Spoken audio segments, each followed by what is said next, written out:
people died of the flu the last year? I mean, not this year, virtually none, but the previous year, about 20 to 30,000. You know how many people have died from COVID-19 in the United States? 600,000 Americans. Well, the number that you all giving that died, that's once again, that's you all's number. During an explosive Senate Homeland Security hearing, 20-year CIA veteran James Erdman dropped devastating testimony exposing the federal government's alleged cover-up of COVID-19's lab origins. Dr. Fauci's role in the cover-up was intentional.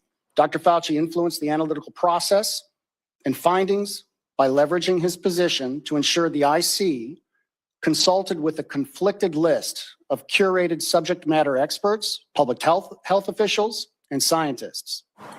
The BSEG scientists influenced national laboratory, WMD research, policy decisions, finished analysis, and other intelligence matters, creating misaligned incentives and conflicts of interest, as well as counterintelligence issues. Chairman Rand Paul led the charge while the Democrats boycotted entirely. Peter Daszak received hundreds of millions of dollars from the U.S. government and worked with Dr. Shi also on these gain-of-function experiments. Daszak was even sent to China with the WHO to investigate the origins of COVID. So the very scientists that were commissioned to investigate COVID were, in some cases, the very scientists who were complicit in the origins of the gain-of-function experiments that may well have created COVID. The intelligence community pays researchers to review work and write papers. NIH funds their grants. The CIA then consults them and gives them access to classified information. The national academies publish their work. Policymakers then cite the result as a consensus. But it's a circle. At the center of the government side of this circle was Dr. Anthony Fauci. During COVID, intelligence officials arranged for Dr. Fauci to review highly classified intelligence assessments that could not even be sent outside the White House complex. But how can Anthony Fauci objectively comment on a discussion of COVID origins when he approved the very funding that may have caused the pandemic virus? Erdman directly accused Dr. Anthony Fauci of intentionally steering the process, leveraging his network of conflicted scientists to protect NIH-funded research and shield the truth. The result was a pandemic response built on deception, emergency authorizations for mRNA shots, and retaliation against anyone challenging the official story. For over 20 years. In fact, several of the BSEG scientists helped Dr. Fauci rewrite definitions of gain of function in 2015 to lift a funding pause on dangerous research. Still others participated in planning Event 201 in 2019. This was a coronavirus pandemic tabletop exercise, curiously similar to the events that played out during the COVID-19 pandemic. And it was attended by Dr. Fauci and individuals with IC ties like former DNI Avril Haines. The analysts that supported the 2023 lab leak conclusion took every administrative measure available to them to address their deep concerns regarding the analytic integrity of their finished intelligence. CIA managers retaliated against them for their refusal to agree with management's middle of the night anonymous rewrite of the analysis, which changed the assessment to a non-call judgment. Fauci's senior advisor, David Morenz, faces felony charges for allegedly using personal emails to conceal records on EcoHealth Alliance and Wuhan grants while dodging FOIA requests. This is what the deep state does. I can't explain it all. My investigation now, because I finally got documents. This would never have happened if we didn't have documents. And by the way, just like we found that David Morenz email that now has resulted in prosecution where, he has a FOIA lead, you show him how to make emails disappear, send me something sensitive to my Gmail. We have the same types of evidence in our report. With Rand Paul's repeated perjury referrals and mounting evidence of obstruction, the deep state firewall is cracking. The reckoning for this crime against humanity is long overdue. John Bound, reporting for the Alex Jones Network. Yep, there you have it. And I got to tell you, I don't know how it's going to happen, but I have a suspicion here. Welcome to the show. Actually, let's come in properly here. Welcome to the show, Friday Night Live. It's May 15th, 2026. Thank you for being here. This show you don't want to miss because we're going to get into it, and we're really going to cover some stuff that we haven't been able to cover in a while, and we're going to just get to it. I've been waiting for a time such as this. We're going to get into some stuff tonight. What are we going to get into? We're going to talk about the whistleblowers. There's a couple different ones we're going to talk about tonight. And we're talking about big thing right now is these data centers. And you know, you might say data center, you know, everybody's using AI nowadays. It's the best thing, it helps you write reports and, it helps you make funny memes and videos and, yeah, great. But the big picture in it is the part we're going to get into tonight. It's going to scare you. It's going to scare the shit out of you like it did me. It really is more than what it sounds like. And I got to say that I'm shocked every time I look into this stuff and I look at what's going on. I get more and more shocked that we have a president and I'm not going for he's that dumb. I'm just not going for it. I mean, he might be gullible on some levels, like war and different things like that, but I absolutely don't think that he's that stupid. I just don't. So we're going to get into it tonight. We are going to handle this, but before we do, let's get into this. We're going to talk about the stuff that has gone on in the last 2 weeks where they're swearing to God that there's a new pandemic coming and we're all going to die. It sounds so much like 2020. It's not even funny. Oh, they're in suits, they're running around in these full-on suits and stuff. But there's somebody, 20 feet away from them just walking in regular clothes, no mask, no nothing. So, I mean, it's just like they're already busted before it even gets started. They've already blown their cover before they even get started. But we're going to show you tonight. But in order to do that, we're going to start right about here. Stand by. This hantavirus is scary. You should start preparing for another pandemic. You might want to know, what does hantavirus mean? Well, let's see. In Hebrew, as used in Israel, hanta means scam, nonsense, lie, or something fake. Scam, huh? Sounds serious. Good evening and welcome to We Lie to You News. Tonight we have a full report on the deadly hantavirus. We'll tell you everything we want you to know on that. Also give you all the riveting details of the government's UFO alien disclosure declassification. And wow, that stuff is incredible. Is that how we're supposed to act? Truly unbelievable stuff. So let's get to it. We're being invaded by a deadly virus. You might think back to COVID and be like, let's not do that overreaction again. This is probably just nonsense. Well, you're wrong, because the threat is real. This time because the virus has a name that literally means nonsense. Lie, scam, something fake. So this is the truth. It's not a scam. This is real. Why did they name it that? Are they just rubbing it in our faces? Do you think we're that? We are that stupid, aren't we? So what's the story on this? Well, it all started with an outbreak on a cruise ship.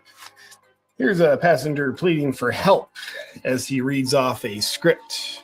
Just watch his eyes. I am currently on board the MV Hondius, and what's happening right now is very real for all of us here. We're not just a story. Whoop, correction. I guess it was a gay cruise. We're not just headlines. We're people. Touching. Certainly not just a story or headlines indeed. And here's that same guy certainly not also doing crisis acting during COVID. Gorgeous boosted girls, get boosted again if you're eligible. Wow. Now, let's see how easily this new deadly virus spreads. According to the renowned Dr. Robert Malone, your odds of being struck by lightning are more than 7 times greater than getting hantavirus in the USA. About 250 people get struck by lightning each year. There are about 35 cases per year of the hantavirus in the UEA. So you're 7 times more likely to be struck by lightning? I've been struck by lightning 21 times. Okay, so you're definitely going to get it if you don't comply. But just how bad will it be when you do get it? Oh, check this out. According to the trusted World Health Organization, one of the symptoms is having no symptoms. Well, it can get pretty bad. This just in! The statute of limitations for prosecuting Fauci for lying under oath about his gain of function COVID indiscretions expires today. Now, why does that matter? Well, because it tells the elite criminals you can literally get away with this and not get in trouble. So you can do it again without consequences. This just in! They are doing it again with hantavirus now. So it's the same thing, except this time it's real. Unlike those stage photos during COVID to make things just look devastating and scary. Case in point, here you can see evacuation crews boarding the gay cruise ship in hazmat suits while these other people who aren't meant to be on camera don't need hazmat suits. The reason being is that the outbreak of something that means fake is a real outbreak. And in other news, the US government has recently declassified some riveting information on aliens and UFOs. And no, this certainly isn't a distraction. It just so happens that the government found aliens before they found a single Epstein client. Now, what kind of riveting alien information did the government release? Well, take a look at this photo from the moon landing. Check out the 3 colored lights that appear on this black and white photo, because that makes sense. Well, what that tells you is that somehow aliens were present when the astronauts did the fake moon landing. Aliens. Raises questions like, how did aliens get inside the film studio? It's a mystery, but we, the public, are pretty interested in answers now, aren't we? Here's another one. Take a look at this now, declassified photo. What you'll see, especially if you zoom in, is that you might feel stupid if you don't know what the hell you're looking at, so you probably act intrigued by it. This is mind-blowing stuff here. Why is the government all of a sudden now excited about declassifying UFO stuff? Why now? Well, the UFO disclosures certainly aren't just a work by this administration attempting to sell the public the idea that this administration is highly transparent after they've lied about why we're in this war with Iran, worked hard to block the Epstein files, and, well, violated the literal Epstein Transparency Act. So the idea that they're packaging alien stuff with the messaging of we're transparent with midterms coming up would be an attempt to convince the public that they are something that they're not. Transparent is simply a baseless idea, most likely rooted in anti-Semitism. No, you listen to me. The real reason why the government is releasing UFO information is because the government simply believes that citizens have a right to know. And what the government does is respect the rights of the citizens, because that's what they care about. That's what they do, because they know they're there just to serve the people.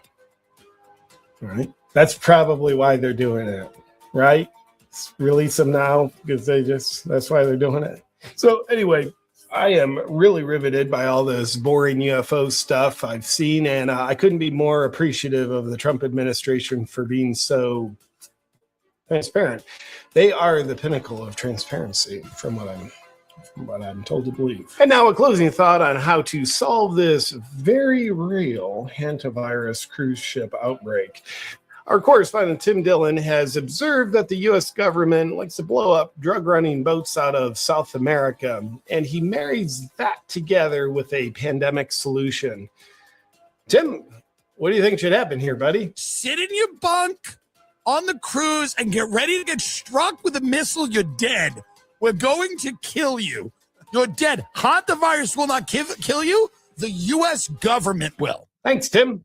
I like it. That's it for today's news. With the exciting times we're living in, just remember that the more you think for yourself, the more of a problem you are.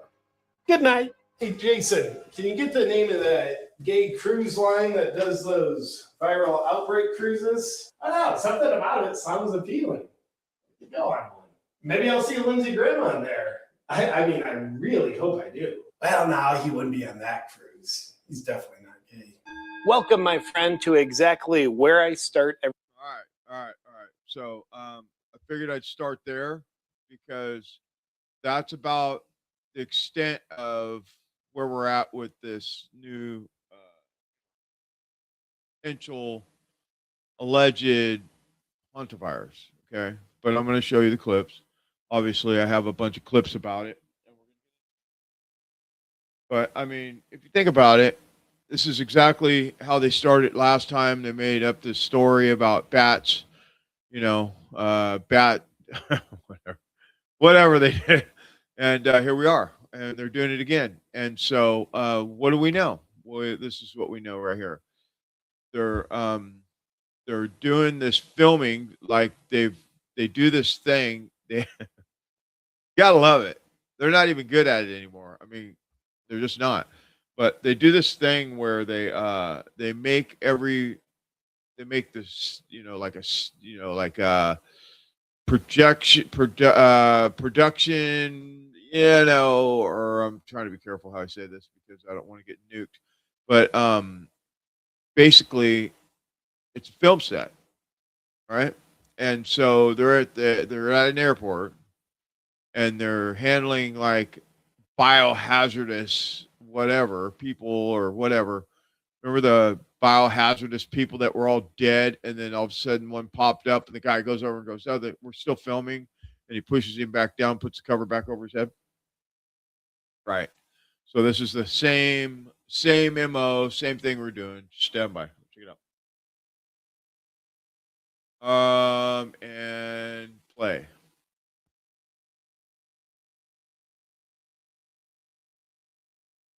The guy just walks across the set.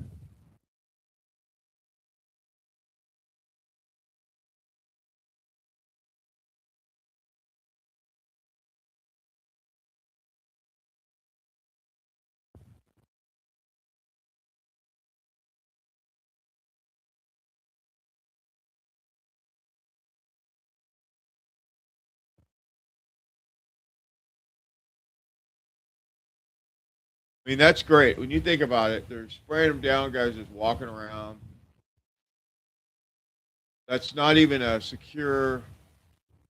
If you know anything about clean rooms or anything like that, I happen to know quite a bit about the clean room thing. When you have a clean room and you're doing any kind of stuff that is clean, everything, your whole body has to be covered, including your shoes, and you can't have any part of your skin exposed to anything because that's part of the whatever it is that you're handling. You have to be completely closed off from any of your pores being exposed to the air. And so they have this claim that's called a clean room protocol. They would be under protocol 3, and that would mean that they'd have to have a hood over a hood and gloves over their sleeves and booties, and over their booties they have other shoes that are over those shoes tucked into the pants, and the pants pulled down over the booties, or the boots is what they actually are. And I have another angle.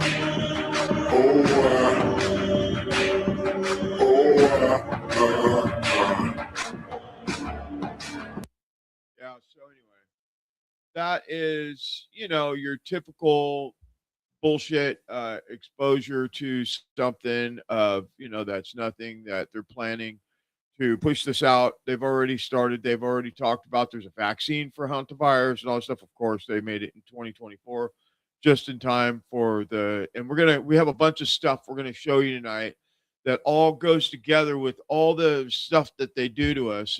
And I'm so shocked that this is the stuff that I found out by doing research around all these different things about how it's all really a production and it's all part of the schedule. And later on in the show, we're going to talk about Michael Yon talks about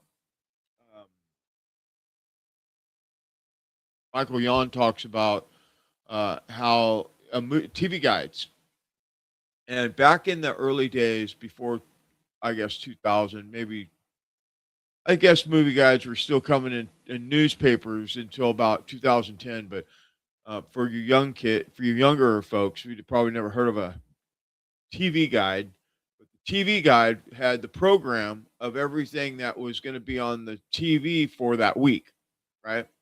And this is the thing: it's a guide, it's a TV guide for their show that they're putting on these false flags and all these different things that they're doing, because they are going to show you exactly how you need to think. And that's why JP Sears was telling you, think for yourself. Stop letting people tell you that you need to do something that you don't need to do. Use common sense around this stuff. I mean, you can look at both those clips. I mean, you look at it and it's all grainy and stuff. I get it's probably not even cell phones are that grainy nowadays. So it's probably been uploaded a million times. I don't know. But you think about it. They're starting this, they're rolling it out. They're just going to roll it out and you're going to just be dumb enough to take it. And then they're going to tell you that you have to lock yourself in your house. I know Trump came out last week and said, we're not going to go under no lockdowns and all that stuff. But, I trust Trump is about as much as I trust somebody that I don't know. That's not at all. Okay. I do not trust Trump at this point. There's no way. I mean, you never know what he's going to do. So, and we could call it old age, or we could call it stupidity, or we could call it part of the globalist, globalism, global community, the deep state, whatever you want to call it. I heard another one the other day that was pretty good. What the hell is it called? I'll remember in a minute.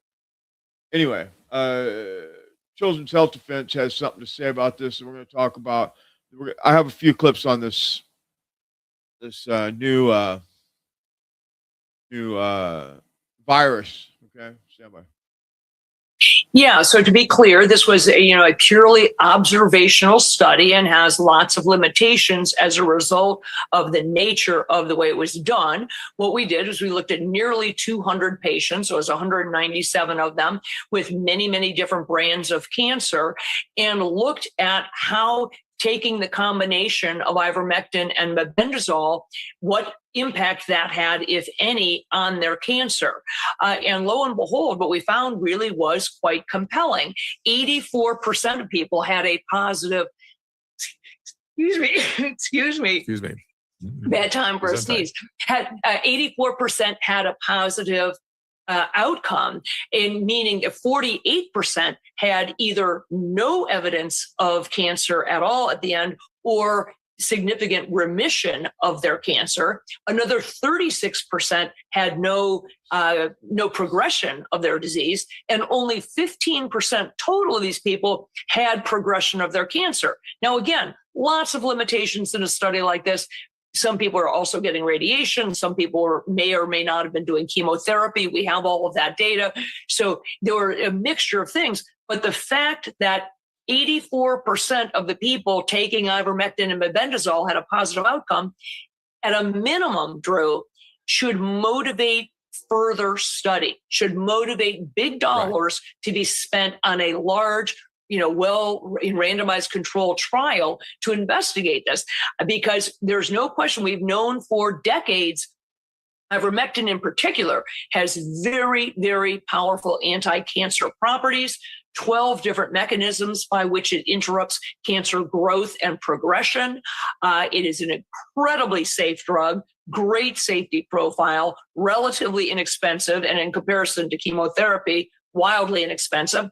And most importantly, it actually supports your immune system, rather than destroying it, which is what typical chemotherapy, traditional chemotherapy may kill cancer cells, but it also kills a heck of a lot of good stuff in the process. All right, so that was that was stuck in there. It was supposed to be after these other two clips, but hey, that's part of having a little fun.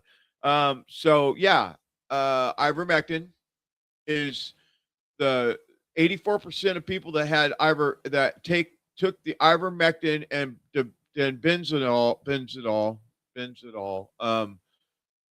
their cancers were gone. Only the ones that were, when you read the study, only the ones with the most severe cases of brain and bone cancer, they could still see it after time, but the studies show 84% of them were cancer free within months. And I've known, we've talked about it on the show a bunch of times. I've known a ton of people that have gotten cancer and went through chemo, and the chemo tears up your body, your insides, your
80% death rates.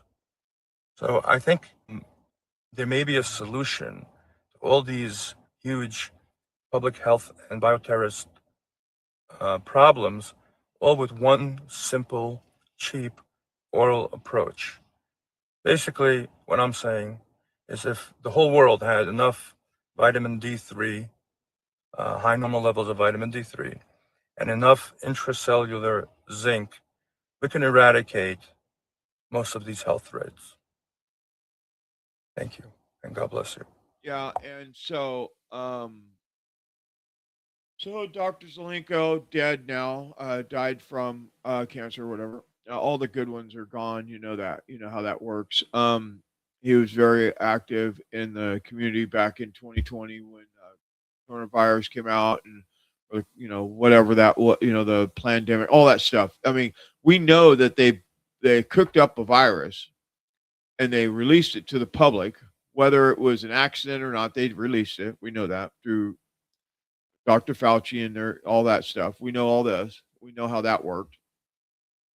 But right away, and there's a true story here. So back when that happened, I had no idea. I was about as dumb as a box of rocks. I mean, I was stupid.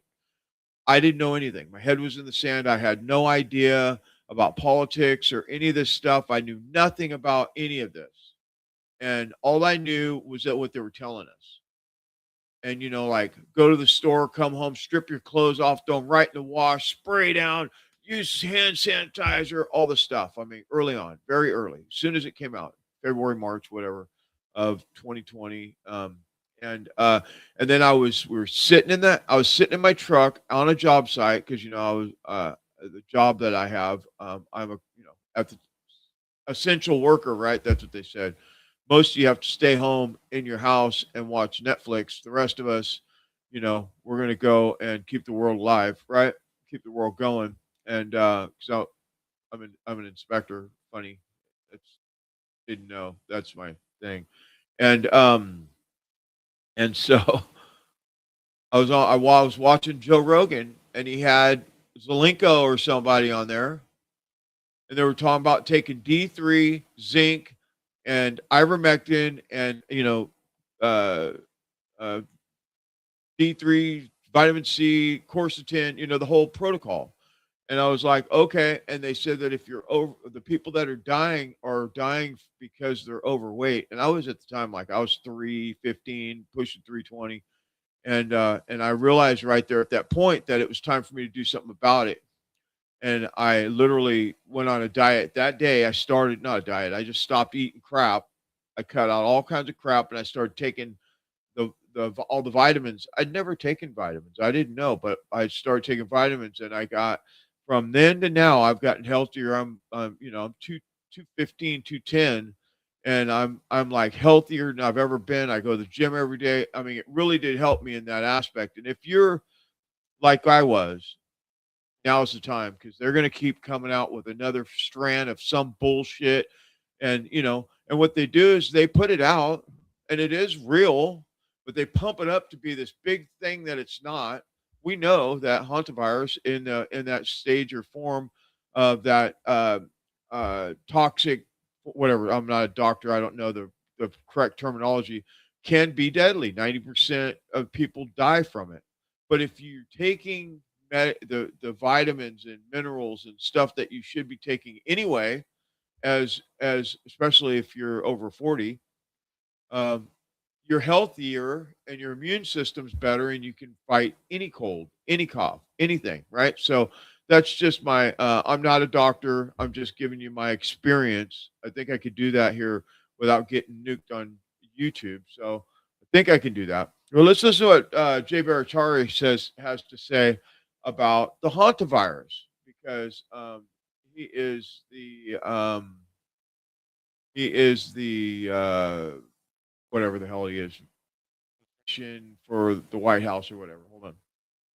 We are in touch with the WHO. We're in touch with the international health organizations, including the one in Spain, and we have been providing technical assistance to all of those organizations all the way through. This is not COVID, Jake, and we don't want to treat it like COVID. We don't want to cause a public panic over this. We want to treat it with the hantavirus protocols that we're successful in containing outbreaks in the past. And so we followed those protocols. Like we gave this health alert is coming out because, again, there's this discrete event of the 17 arriving in the United States very, very soon. And so we just want to make sure that the medical community understands this.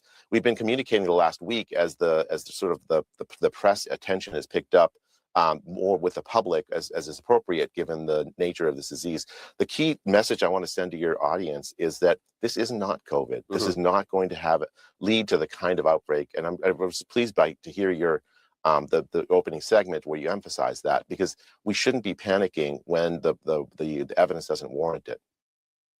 Yeah, and that tells you everything you know. I mean, so I guess he's the acting CDC advisor, whatever. So I mean, that's his gig. Now, when you think about it, there are good people in the administration. There are good ones. There are some that are good that you can believe what they say, and everything that I've heard and seen from Bhattacharya,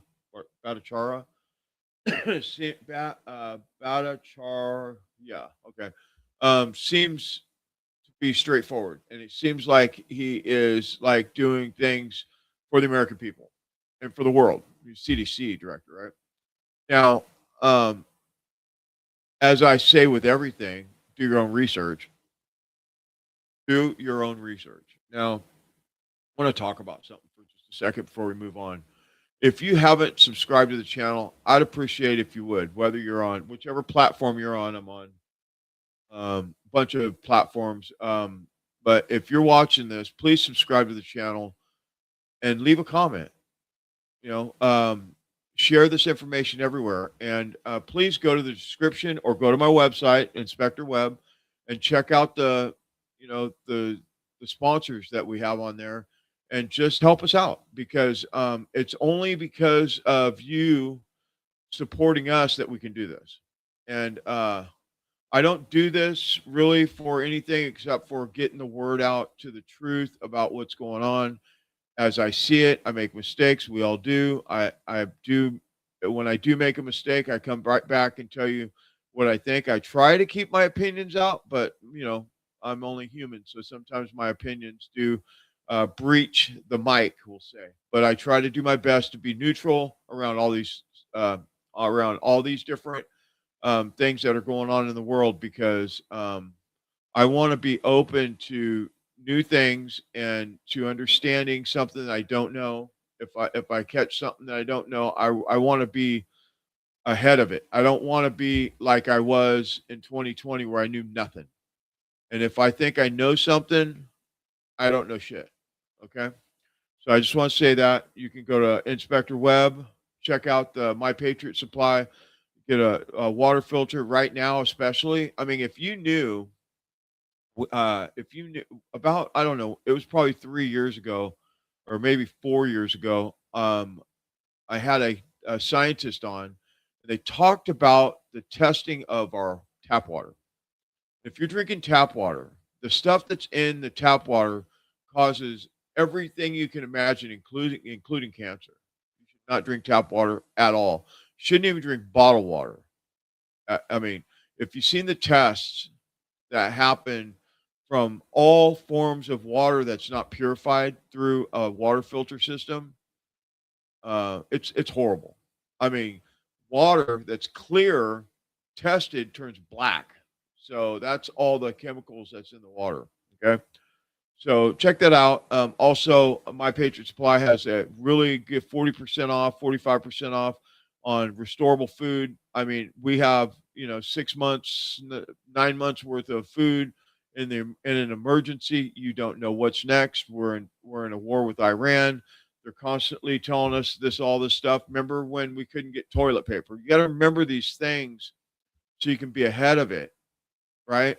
Got to be ahead, a little bit ahead. And if you have your own water system and you had restorable food, for that 90 days that it takes for things to get back online. If something happens, they shut the power off. I mean, I've heard all kinds of stories, legitimate stories about them taking our grid down and all these different things. So you probably do yourself a favor and at least just check it out. They have payment plans and all that stuff where you can make 4, 5, 6, 7 payments or whatever it is to pay on time with your restorable food and your water filter or a generator, whatever it is. And they have these solar generators that don't take fuel. They're quiet. You put they have these fold out solar panels. It charges during the day. You fire it up, it'll run your refrigerator, stuff in your kitchen, your house. They work great. The 3300 is badass, and it comes with an extra battery. They're really good deals. But I know we're all like, we can't afford to pay the solar pay the SMUD bill or the fucking electrical bill or the gas bill or gas is $6.25. I get it. You got to be ahead of it. You got to be prepared. Anyway, that's my little plug. Thank you for being here. Please subscribe to the channel though. That helps a ton. We're trying to get the YouTube channel back on. We were doing really well until they nuked us in 2023. It's when Biden was going after everybody. So we have a new channel. It's Inspector Webb. We'd appreciate it if you would at least subscribe to the channel and, subscribe and hit the bell or whatever. Thank you. Anyway, all right, let's go. Where are we at? Oh, yeah. So Trump got played. We all see this, right? We know now from looking at all the stuff that's going on. Israel, wait a minute. Not Israel. It wasn't Israel, right? No, it wasn't. It was the blue and white people tricked Trump into going into Iran because of the nuclear threat, right? The threat that we had in June that they went over there with B-2 bombers and blew up all their sites and all that stuff. Remember that? And then 6 months later, they went in or 7 months later, they went in and we've been at war ever since. So, let's listen to what Jess has to say about this topic. This is a great topic, actually. We should spend more time on this, but I don't because everybody's talking about Iran war. Stand by. Trump's pieced out to China, going to go meet with Xi Jinping. He took all the tech oligarchs with him. They're just going to get some tips on how to implement a social credit score. I'm sure it's going to be fine. On Trump's way out the door, though, he did drop the mother of all retarded sound bites. Yeah, this one, just some Joe Biden level retarded shit. One of the reporters asked him, hey, you going to wrap up this Iran shit show? Trump's like, yeah, we've already won 50 times. And now they got to make the deal and they got to come. And the reporter was like, that's great and all, dude. But do you ever consider the American people's financial situation while you're thinking about these negotiations? And Trump, this is the retarded shit. Trump, and I quote, said, no, I never think about the American people's financial situation when negotiating with Iran. He says, the only thing on my mind is Iran cannot have a nuclear weapon. It's like, well, that's fucking weird because Iran doesn't have a nuclear weapon. And Trump has even said, how many times has Trump said, well, you obliterated their whole nuclear program back in the 12-day war. Oh, and then he obliterated it 9 more times in this bullshit fucking war campaign. So what fucking nuclear weapon? What fucking nuclear weapon is it, dude? Well, that's just the thing. There is no fucking nuclear weapon. It was never about the nuclear weapon. This is about regime change. Israel, the Greater Israel Project, the deep state, the globalists, they want Iran broken up into 12 ethnic fucking regions, unstable, unable to fucking stop any aggression out of Israel upon its neighbors. That's always what Iran has been, that backstop against Israel, just invading and blowing up everybody like they're doing in southern Lebanon and all over. President of the United States, Bibi Netanyahu, he went on 60 Minutes and he told everybody, he's like, no, it's unconditional surrender and they have to give up all their nuclear fucking material. And the reporter guy's like, how do you expect to fucking do that? And Bibi Netanyahu's like, I don't care how the United States does it. We're not going to do it. He's like, but the United States needs to get over there and make sure that doesn't happen. Bibi Netanyahu says, I just call the music. I don't care how Trump dances. He just better do what I say. But this is the end for Trump. This is a no-win situation for Trump. Trump either fucking destroys the American economy and the American people turn on him with $10 gas, or Israel's gonna fucking Charlie Kirk him if he just pulls out. So Trump is now in a lose-lose situation, and he doesn't have a fucking clue what to do. That's why he just pieced out to China and is just leaving Iran out here in the air. Like he's got nothing to do with it. Nope, we already won that war fucking 30 fucking times. And the neocons, they're all turning on Trump already. All the never Trumpers that are new MAGA, you know, Lindsey Graham, John Bolton, all these fucks, they're all openly starting to say that we have lost the Iran war. And they're blaming Trump and Pete Hegseth. Bolton went on fucking Piers Morgan. He said the whole problem with the Iran war is all due to Trump's mismanagement. And otherwise, we would have been winning this if Trump just would have went harder. Said he didn't bomb them enough. You didn't bomb Iran enough. And it's like bombing has never brought any society to heal. It's never worked. In the history of bombing campaigns, bombing alone will never end a regime. It only hardens a populace against you because you're just bombing them. And they're like, no, fuck you. I don't like it. Lindsey Graham turned on Pete Hegseth today, and he's like, why is Iran not bending to your blockade? Well, because the blockade is bullshit. 11 ships cannot blockade the Persian Gulf, and Iran is not even hurt, even if you could blockade it off. They have 7 overland trade routes with Pakistan. They have a railway directly to China that they trade on. They trade with Russia right through the Caspian Sea. Iran is a giant country, and they don't give a fuck if you blockade off that shit. The America has been sanctioning Iran for 47 fucking years. You can't, it doesn't work that way. You can't break them that way. They are playing for the end game and they hold the cards. Iran has the leverage because they control the straits. He who controls the straits is the one winning this war. That's how you know Iran is winning this war. So Trump is now in a lose-lose. Can't pull out, can't go more. If he goes any harder, Iran has already said, we are going to strike all of these other infrastructure targets all throughout the Middle East. They told all their neighbors, expel the U.S. military from your land and you can have access through the straits. They've already told them what the deal is, and some of them are already considering it. Saudi Arabia has said no more using our airspace to go fucking bomb shit. They're fucking done. They don't want any more of this. The UAE is fucking shitting their pants. All of them. Qatar, every single one of the neighbors, except fucking psychopathic Israel, because this is Israel's last chance. Israel has always controlled American presidents, but they have never controlled one like they controlled Donald Trump, and this is their last chance at it.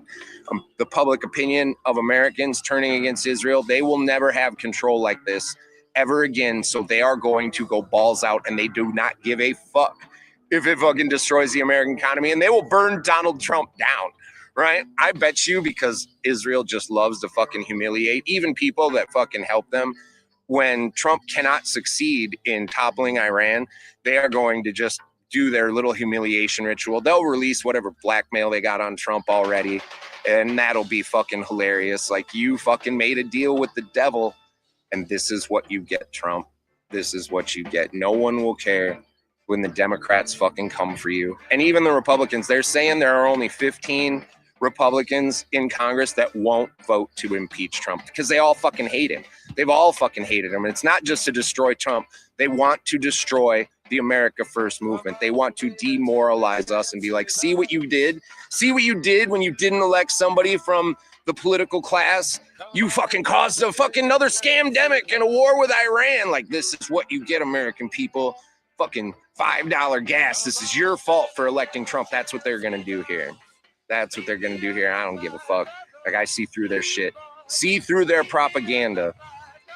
Thomas Massie will be the bellwether on that. If Thomas Massie wins, that means they can no longer buy elections and we have broken their spell. Or we're going to find out that fucking the propaganda machine is still strong. So, no pressure, Thomas Massie. It's all riding on you, buddy. Kentucky. Give us some hope out there. I swear to God, Kentucky. Come through. Come through for us, Kentucky, please. To the rest of you, good luck. Long live the Republic. Yeah, I want to talk about Kentucky for a minute.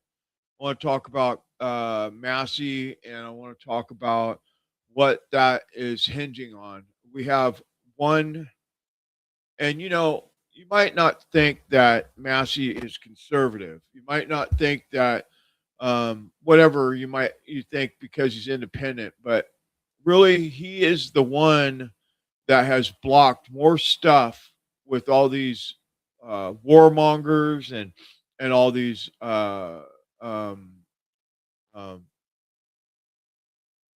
deep staters and all the different things that we have. These they just spend money and they fight with each other on camera, and then they go have drinks afterwards and laugh at us all.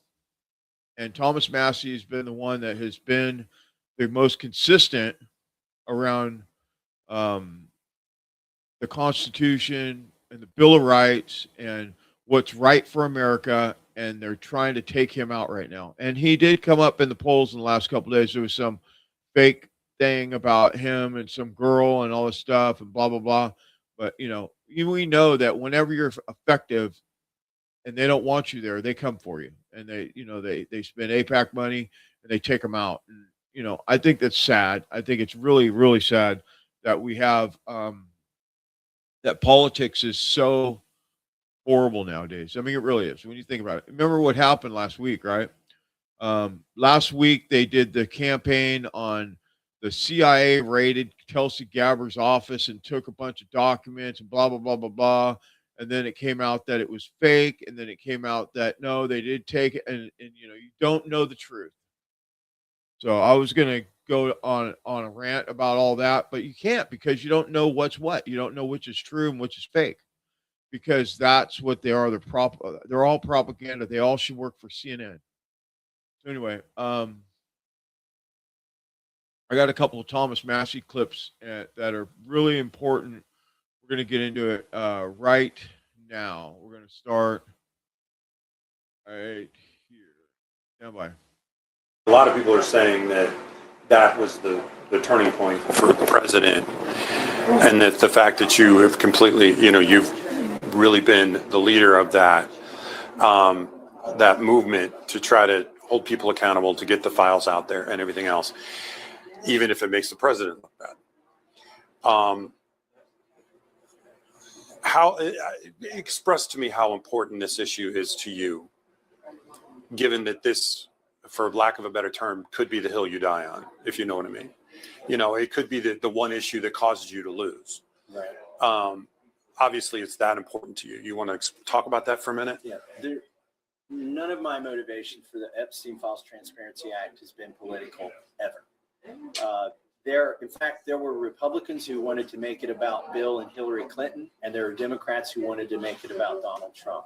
Ro Khanna and I excluded them from our press conferences. We didn't want it to become a political football. And because we knew the only way we could get it passed is to keep it from becoming a political football. Now, a lot of people, as soon as the files came out, the first keyword they put in there was either Bill Clinton or Donald Trump. Those aren't the search terms I use because I care about getting justice for the survivors. We did 2 press conferences with them in Washington, D.C., and that's when I decided to redouble my efforts. I mean, at the age of 14, these girls that were being sexually abused by Jeffrey Epstein were told if they could go find another girl to take their place, then they wouldn't have to be sexually abused. And some of them took that deal. And it's one thing to be evil to a child. It's another thing to get a child to do evil. And there are degrees of evil involved here that we've never seen at this scale. I think it's bigger than Watergate. It's bigger than Iran-Contra because it spans 4 presidencies. It's not about Joe Biden or Donald Trump. This happened under presidents before them. The light sentence that was given to Jeffrey Epstein in 2008 that allowed him to basically victimize hundreds of more women. We want to know, why was he given that light sentence? And so this started out for me as something that I thought should be done, but it turned into something more once I met the survivors and heard their stories. And it's something, by the way, we passed a law. I didn't get a congressional subpoena done. I didn't form a committee that's going to dissolve at the end of this Congress like a subpoena would. This is a U.S. law that passed both chambers and signed by the president. The reason that's important is because it will outlast this Congress. Even if I don't get reelected, I can sit at home and watch what happens, because the next attorney general is still obligated to release the files that this attorney general still refuses to release. In fact, the next attorney general can prosecute this attorney general under the Epstein Files Transparency Act and associated other laws against conspiracy and cover-ups. So it's been important. It's fundamental. I don't think people realize in this country how fundamental it is. You see, Prince Andrew's lost his title. He's been arrested. The British ambassador to the United States, literally the most important link between two countries, fired and arrested. Former Prime Minister of Norway indicted, the Minister of Culture from France. And what were they arrested for or indicted for? Not for sexually abusing girls or women or for sex trafficking, but for mishandling state affairs. And I think when you get down to the bottom of this, this is what's deeper and darker than even the sexual predation that you saw Jeffrey Epstein engaged in, is our governments were compromised around the world by wealthy, connected billionaires and by Jeffrey Epstein himself. Yeah, and so that tells you a lot about who Massey is, right? Because he's like, hey, regardless if I get reelected, this bill or this law that goes into that gets signed by the president will carry forward past this Congress, past this president, past everything. And that way we get transparency around the Epstein files, which should have been released, and they shouldn't have been redacted the way they were. And all the stuff that goes along with that whole thing is just absolutely ridiculous. And, so we're going to put a pin in that for right now. And then we got some more Massey stuff. I think we'll but listen to what he says about Kash Patel right now. This is a big one. This is huge because they're lying to you. They're lying to all of us. They're just lying to us. Stand by. I don't think Kash Patel can be the FBI director and anything ever happened with these Epstein files, because he testified in the Senate that Jeffrey Epstein acted alone. Even Melania Trump does not believe that. And then the next day, he came to the House Judiciary Committee where I asked him to double down. And he said there's no evidence in these files that anybody was a co-conspirator with Jeffrey Epstein other than Ghislaine Maxwell. He's perjured himself in the Senate and the House. His only defense is to say, well, when I told you that, I didn't really know what was in the files, or the people working for me misled me. That's why I think you will never get to the bottom of this as long as he's FBI director.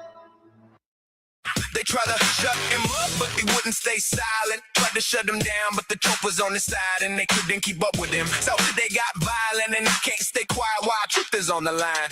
I'm back in Mappy in the race. I'm sick of the disgrace. I'm sick, and all the writing on the wall. It's time to take our country back from genocidal maniacs and snakes who seem to serve a different God and country than my daddy ever taught me. Tell me what's it gonna take to make America great? If our country's run by pedophiles, Satanists, and gangs, now they're buying up our states, and they try to take away our humanity, but vanity will dig their own grave.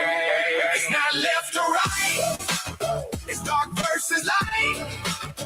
This is our time to fight for revolution. We're sick and tired of lies and funding genocide. It's alright to fight for revolution. Fight for a revolution. Fight for a revolution. Fight for a revolution.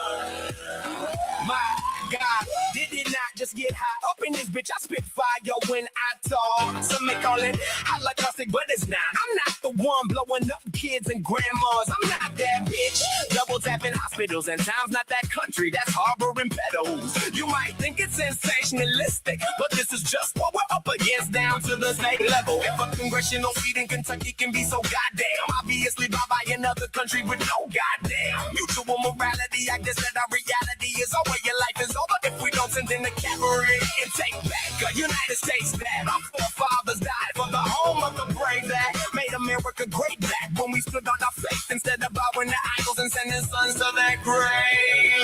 There is a better way. It's not left or right. It's not versus life. light. It's our time to fight for a revolution. We're all tired of lies and funding genocide. It's our right to fight for a revolution. Fight for a revolution. Fight for a revolution. Fight for a revolution. Yeah.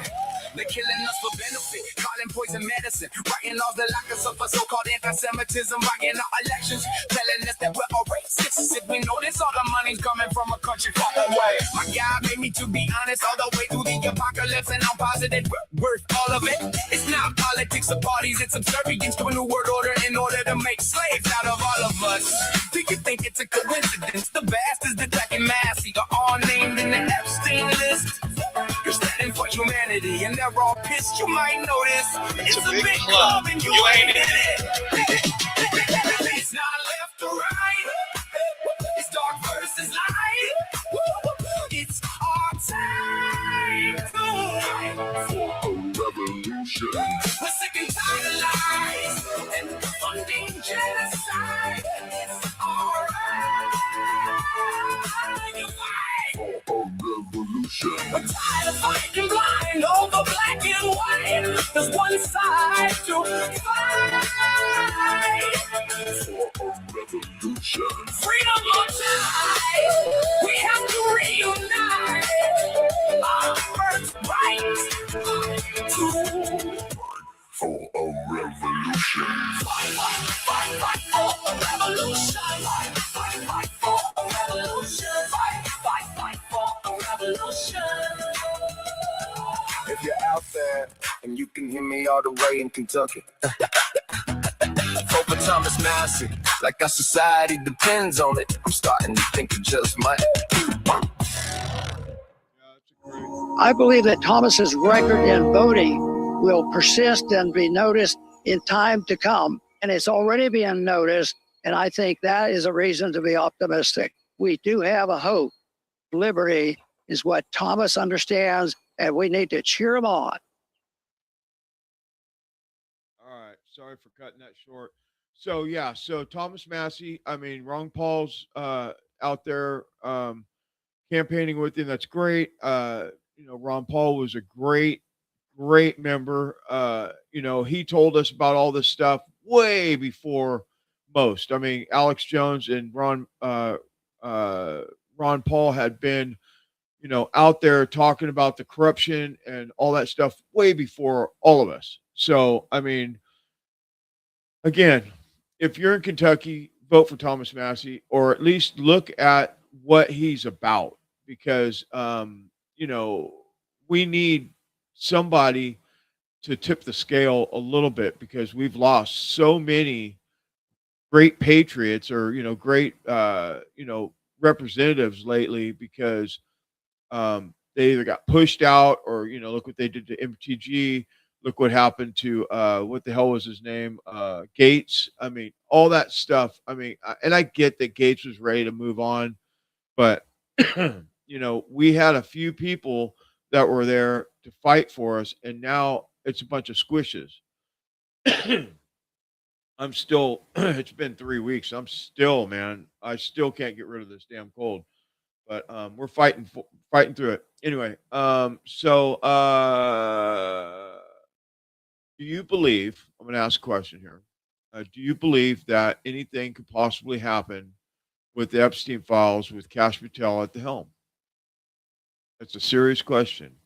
I mean, I have 100 different videos that I've played over the time about how Kash Patel was always talking about what he was, the black book, and turning the FBI into a museum and all that crap that he talked, all that great shit that he talked, and now he's asking for $1 billion for the FBI. So I mean, it's just the whole thing is just, I mean, we need people like you and I in Congress.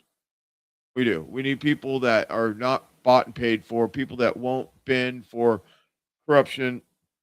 But I guess it starts with somebody that's going in there that doesn't have any dirt on them. And if they don't have any dirt on them, they can't get no dirt. unless they allow themselves to lower their standards from, like, I live high standards. I do everything I do it, scale of 1 to 10, I'm a 10 all the time. And I just, I live that way with my kids, my wife, my family, the nonprofit, everything we do, I do at my highest capacity that I possibly can. And you know what? Sometimes it's, when the alarm goes off in the morning, I'm like, here we go. And I just get up and do it because I have to be the example for my children. I have to be the example for the community, and, I'm not tooting my own horn or anything, but we need people like that just doesn't matter.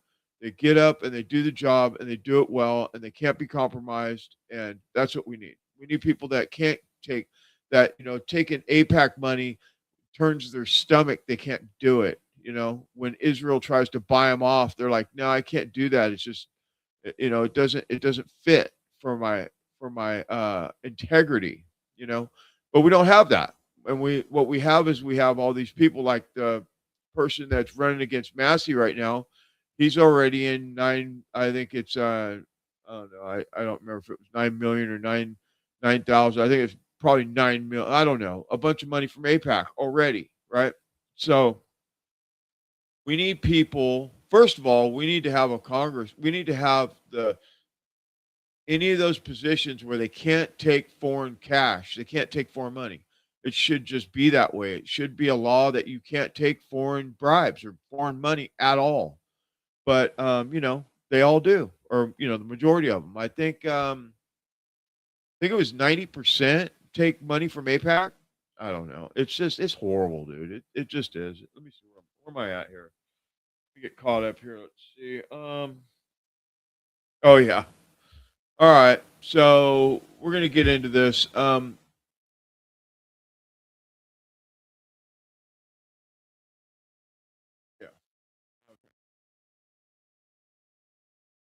Stand by. We'll talk about this on the other side. The leader of the MAGA morons, Dementia Donnie, Sleepy T, has just been caught on video saying that he don't give a fuck about the American people, about their financial situation.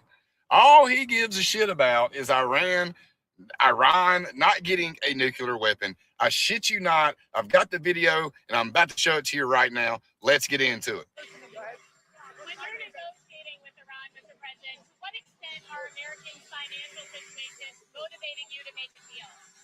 Not even a little bit. The only thing that matters when I'm talking about Iran, they can't have a nuclear weapon. I don't think about Americans' financial situation. I don't think about anybody. I think about one thing. We cannot let Iran have a nuclear weapon. He said he ain't worried about it a bit. Oh my God. All I know is I voted for HRC, Biden, and Harris. All right. That's what I fucking know. I tried to keep us out of this fucking mess. I don't know about the rest of you fuckers, but I did my best to make sure that we had a president that at least had a functioning brain, at least cared about if Americans were able to fucking pay their rent or not. Okay? I mean, all my presidents have cared about the American people. You MAGA morons can't say the same thing. That's all I got. Y'all be good. Well, the topic is what I wanted to talk about, and the messaging there is some dipshit talking about Kamala Harris. That would have been really good. That would have been another Biden debacle. We know she couldn't even hold a conversation with somebody, but the messaging is what I was talking about. That's the key part, is that he literally said that he don't care about the American people's financial position. He only cares about Iran not having a nuclear weapon, which they don't have. So, I mean, it's just sad. The whole thing is just ridiculous. We got this other clip here. Now, I don't know if Owen Schroyer's teamed up with Project Veritas or OMG Media, or if it's just something that he's doing with them, but check this out. Another White House official, who according to Maxim Lott could be entrusted to make budget decisions on the Trump administration's behalf, openly declares, quote, "We've got to get rid of Trump." We have to get rid of Trump. Seriously. He's a mess. He's fucking it up for everybody. Yeah. Everybody. We gotta get rid of it. Yeah. Benjamin Elliston claims that Trump is a dangerous madman and insists that no one can know that he feels this way. He's a madman. Literally. He's invincible. Nothing can stop him. And that's dangerous. Do people know that how you feel about the president? No. Oh, but they will. Senior budget analysis. Okay. All right. Got it. 10-4. Got you. So, Project Veritas on the spot again, and I guess that's I don't know. Maybe O'Keefe got his Project Veritas back. I don't know. That's what it seems like. Remember they voted him off the board a couple years ago, and he started O'Keefe Media. Anyway, let's get into this. Let's get into some stuff here. Let me see. Oh yeah, we are. All right, we're going to get into this.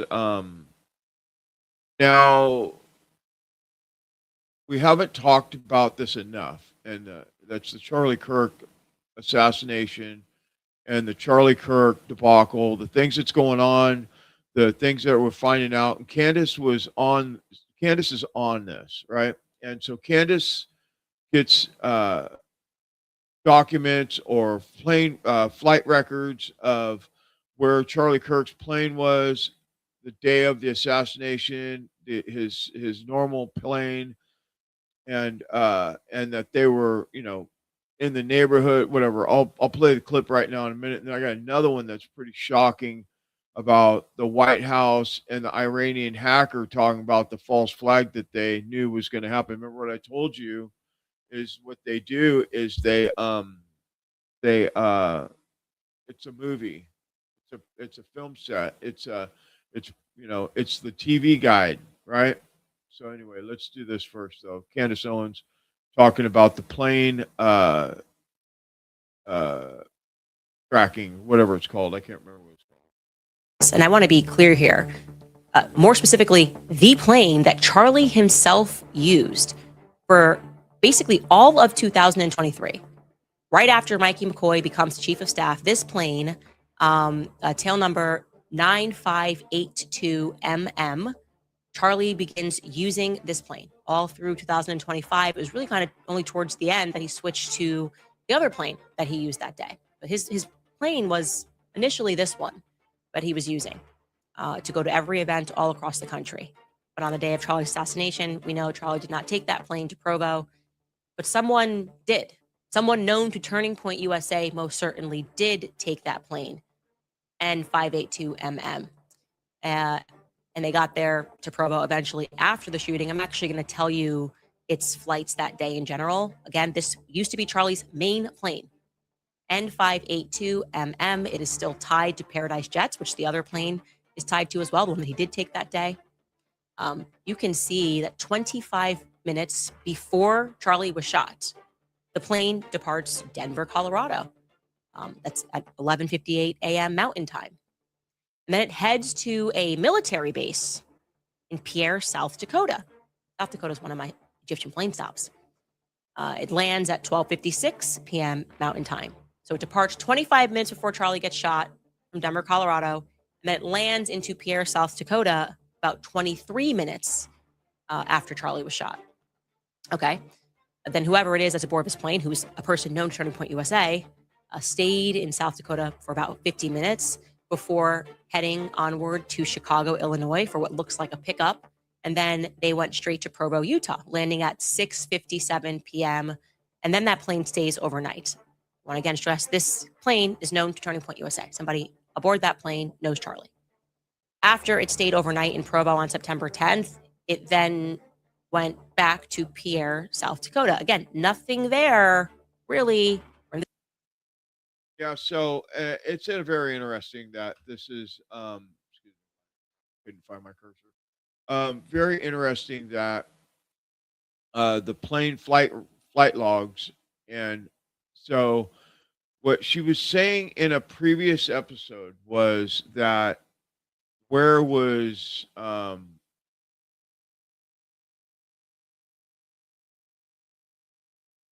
Boy, my brain. Colvett. Where was Colvett at during the time that all this was going on? Because apparently he came from Arizona to Provo after Charlie was killed, but he was missing and nobody could find him and all that stuff. Was he the one that was on that plane? Allegedly. I'm just asking questions. That's all I'm doing, asking questions. And we're going to stay on this because there's more to come. I have a feeling, well, not a feeling. I know that there's more to this that's getting put together. We're just waiting for the rest of it to drop because she seems like she's getting closer and closer to getting something put together. And whether you like Candace or not, I think that she's great. I think she's doing an awesome job with what she's doing.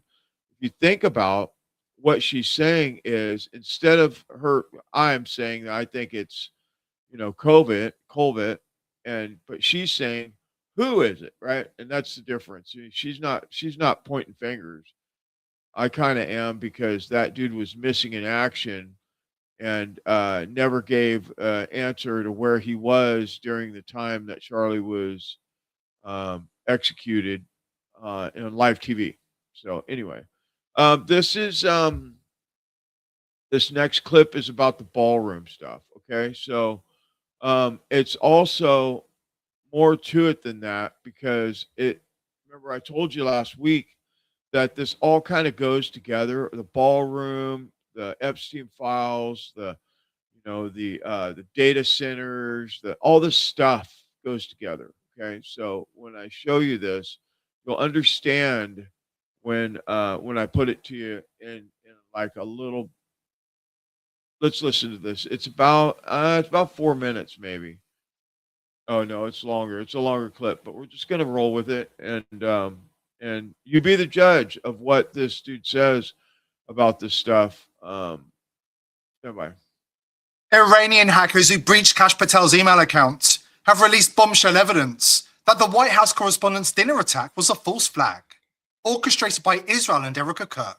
Iranian hackers didn't just breach his personal email accounts, they cracked open years of his correspondence. And they made one thing brutally clear: they're still holding the most recent emails, the truly explosive ones. The hackers claim these emails prove that the FBI is actively protecting Erica Kirk and covering up the truth behind Charlie Kirk's assassination. Even more damning, the documents reveal plans for another false flag shooting, this time targeting the president himself. Their warnings were exact, and they've now been proven terrifyingly correct. We've got the bombshell information straight from Kash Patel's inbox coming right up. Do you believe in coincidences? Because the official narrative around the shooting requires you to believe in a perfect storm of improbable events so ridiculous that the Apollo moon landing feels like child's play. First, an Anon posted alleged shooter Cole Allen's name 2.5 years ago, featuring a Pepe frog in a tuxedo and a wine glass. Do you believe in time travel? Add in the fact that the shooter, Cole Allen, worked at a NASA propulsion lab right in the middle of an explosion of missing and dead scientists, and something is instantly very, very wrong.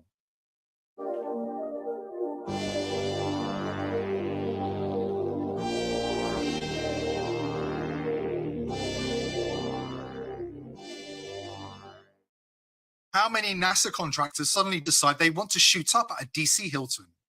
A DC Hilton that just so happened to be hosting the most important people in the current administration, with next to no security at the door. All very strange. Right before Trump was rushed off stage, a man held up a card. 1 second later, Melania reacted with an expression of horror on her face.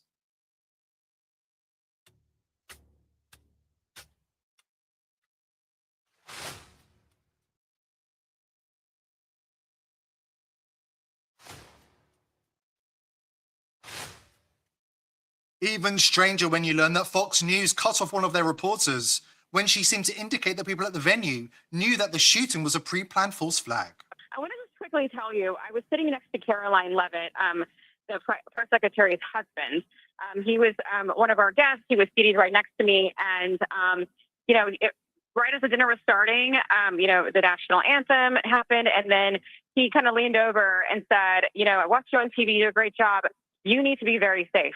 And he was just very serious when he said that to me. And he kind of looked around the room and he said, you know, there are some.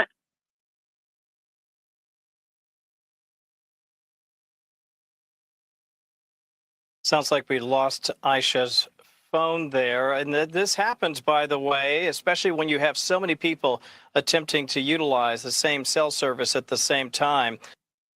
And then you have the White House press corps, who, during an active shooter situation, decided the best response was to start looting, casually stealing expensive bottles of wine without a care in the world. It's tragically, we've covered shootings, we've covered all sorts of scary and terrible events, but it's not often where you have a loved one next to you in that moment. No wonder Kash Patel was comfortable enough to sit there in an alcohol-fueled daze, watching the whole thing unfold with those glassy, detached eyes.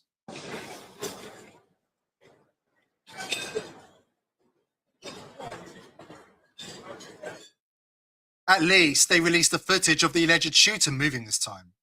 The FBI still hasn't managed to concoct anything resembling moving footage of the patsy Tyler Robinson. Which brings us to Erica Kirk, who reacted with her now trademark fake tears, looking more emotional than she ever did while grieving her own husband. I just want to go cry. Was she grieving the failure of the staged false flag? According to Iran, she's in line to be vice president of the United States when Israel finally seized control of Washington. But more on that in a minute. And then there's Press Secretary Caroline Leavitt, who seemed to have advance warning of the entire plot. Predictive programming, or something even darker. This speech tonight will be classic Donald J. Trump. It'll be funny. It'll be entertaining. There will be some shots fired tonight in the room. So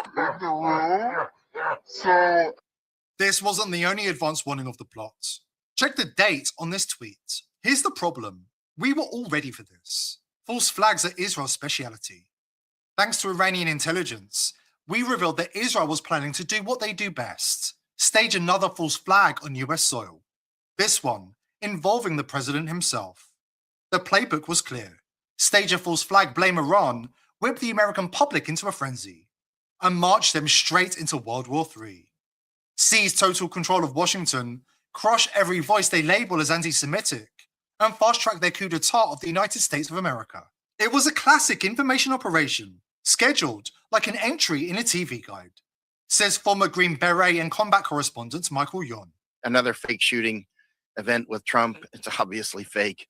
It's keep in mind, when it comes to this giant war that's been going on for a long time, Trump is just part of the actual information operation. That's what he is, right? You know, just this morning, by the way, I was looking on eBay about buying old TV guides.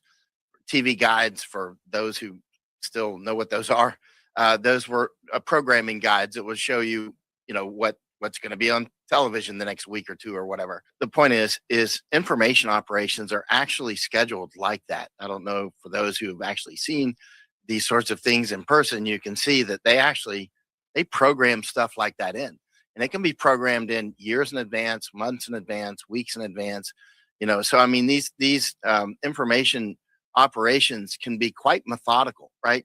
As soon as the attention rolls off of something, the next one rolls out that they planned, the stage is set, whatever, right? You know, space aliens come, you know, those sorts of things. So, I mean, this is just normal. This was just the normal TV guide in somebody's office that said, and roll them, right? Warning, this is just the beginning. The false flag was a spectacular flop. Erica Kirk's tears, nothing but a cheap distraction.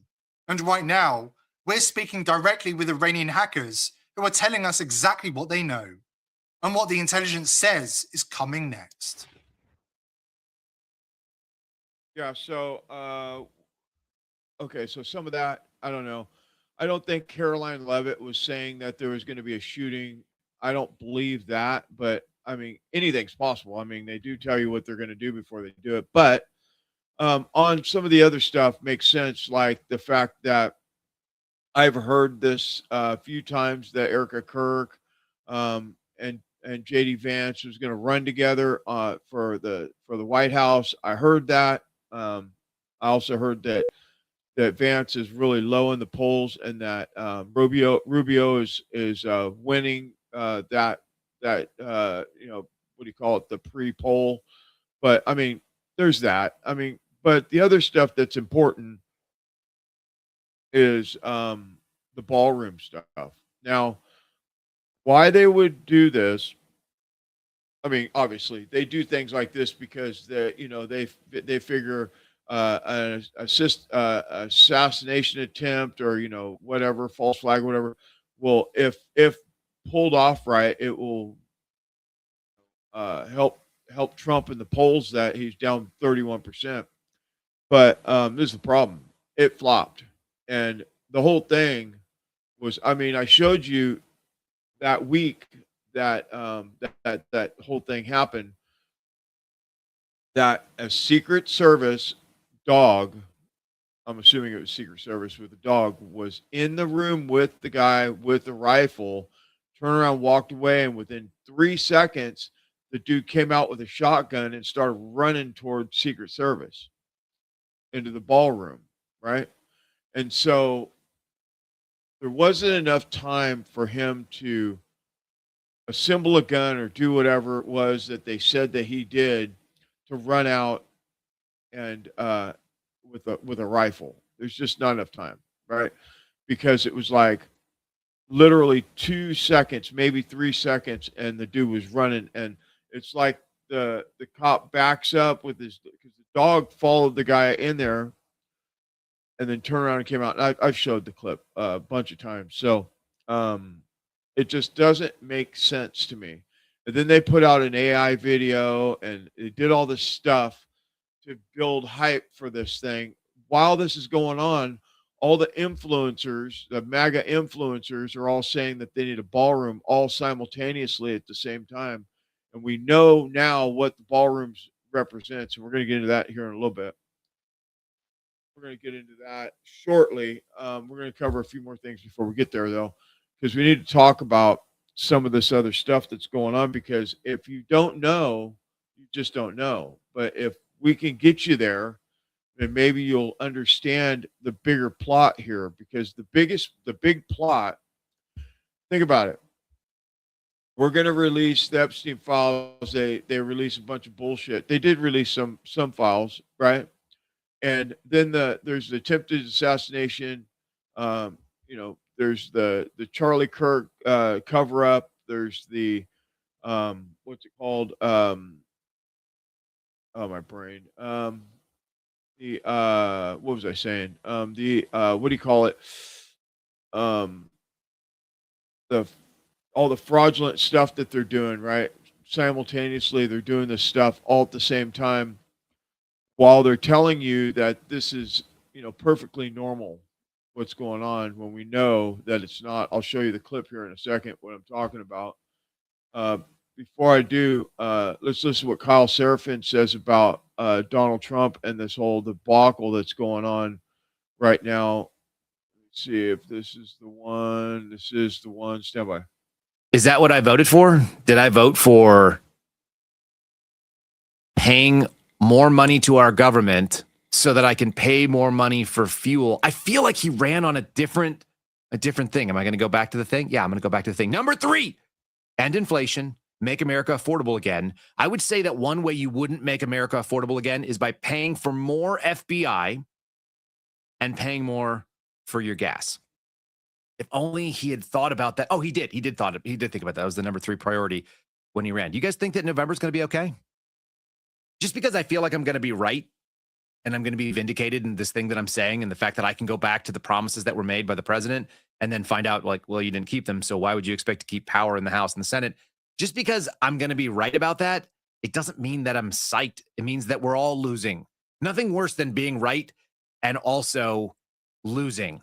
Again, the analogy, as I think you guys said, his name is Peter Boyle, great actor in the X-Files, standing on top of what ends up being a dead body. And they're like, why are you smiling? Because he's uncovered the dead body he was looking for. He was a psychic. And he's like, I'm not smiling. I'm wincing. I almost named today's show. I'm not smiling. I'm wincing. I'm not thrilled about this. It's bad. It's all bad. My plan will cut energy prices in half or more than that within 12 months of taking office. It will be an economic revival of our country like no one has ever seen before. Energy was what caused our problem initially. Energy is going to bring us back. That means we're going down and getting gasoline below $2 a gallon, bring down the price of everything from electricity rates to groceries, airfares, and housing costs. Yeah, that would make sense. If you brought down the price of transportation and fuel, then everything would get cheaper. And so what did we get instead? We got data centers, we got destruction and bombing in the Middle East so that we could have higher gas prices. Yeah, I mean, he did get it down, and he's right. In 12 months, they got the prices to a good spot, and then they were like, yeah, F it. Let's just do it. We've been in office for a year now. We hit the 12-month goal. Let's see if we can blow it out the wall. But we're going to get this done, and you're going to have within 1 year, think of it, within 1 year, you're going to have electric bills and energy bills, and your gasoline for your car is going to be 50% cheaper than it is right now. That's a big thing. That's a big thing.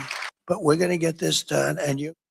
So those were him. That was Donald Trump speaking in front of the Detroit Economic, what was it called? The Economic Club and the Economic Club of New York, right? Those were all the claims that he was making then.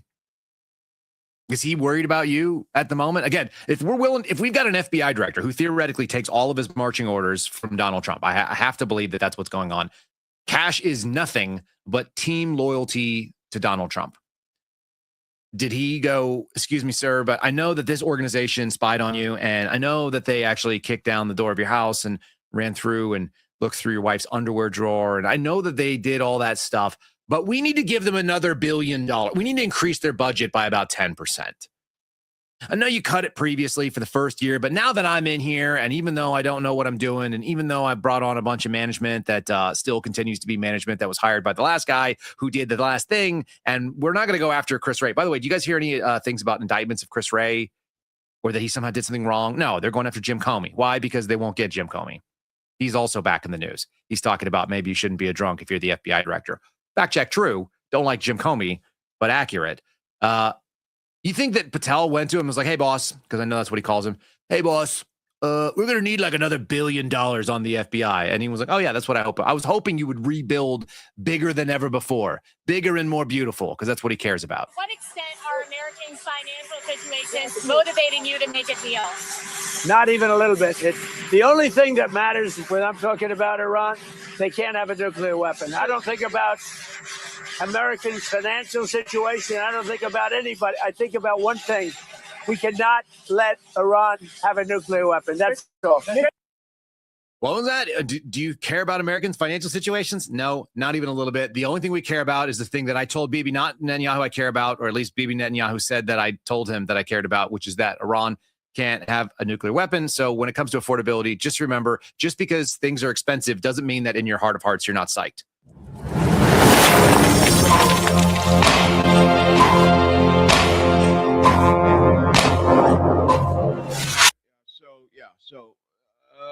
I was talking about something and I lost my train of thought. So I went to that clip so I can remind myself what the hell I was talking about.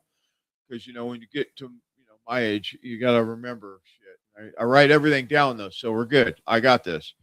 Economy, Kirk, Erica Kirk, Charlie Kirk, UAPs. Remember that? The UAP thing. Oh, we're going to release the unidentified files of the aliens and the assassination attempt. We're going to do an assassination attempt so we can get our polls up from 31% to, hopefully get back to 56. Iran war, which completely tanked everything that he had going on. He's completely tanked it. I bought gas on Friday. Today, it was $6.25. So it hasn't moved in a week, but it's still $6.25. And I'm in California, so you got to add 90 cents to whatever you're paying. I'm paying 90 cents more a gallon. And then the FBI debacle, which is just absolutely ridiculous. If you're an officer or if you're an FBI director and there's an assassination attempt at a ballroom with all of Congress there and all your top advisors and everybody's there, the president, the vice president, all this stuff, do you think that you should be sitting in your chair with your finger in your ass, or should you be active, moving around, figuring out what's going on? I'm just saying. I'm just curious. Like, if I was a director, I wouldn't be sitting there, you know. Oh, I guess he was a hero because he told everybody, get down. Data centers, right? That's the other thing. Data centers, all of a sudden, we have all these data centers coming up, and it's just, man. We're going to get into that here in a little bit, and it's shocking, some of the stuff that I've peeled back from the Onion. I mean, it's just wild. The shit. Oh my God, these people are fucking wackos, man. I mean, if you think about it, data centers are going to kill everything. I mean, it's just going to jobs. I mean, just all of it. We're going to get into it a little bit. I don't want to get ahead of myself here. I want to make sure that I stay in the right track here. So where am I at? Oh yeah, I remember now. All right, so let's do this John Bowne report real quick, and I'll be right back.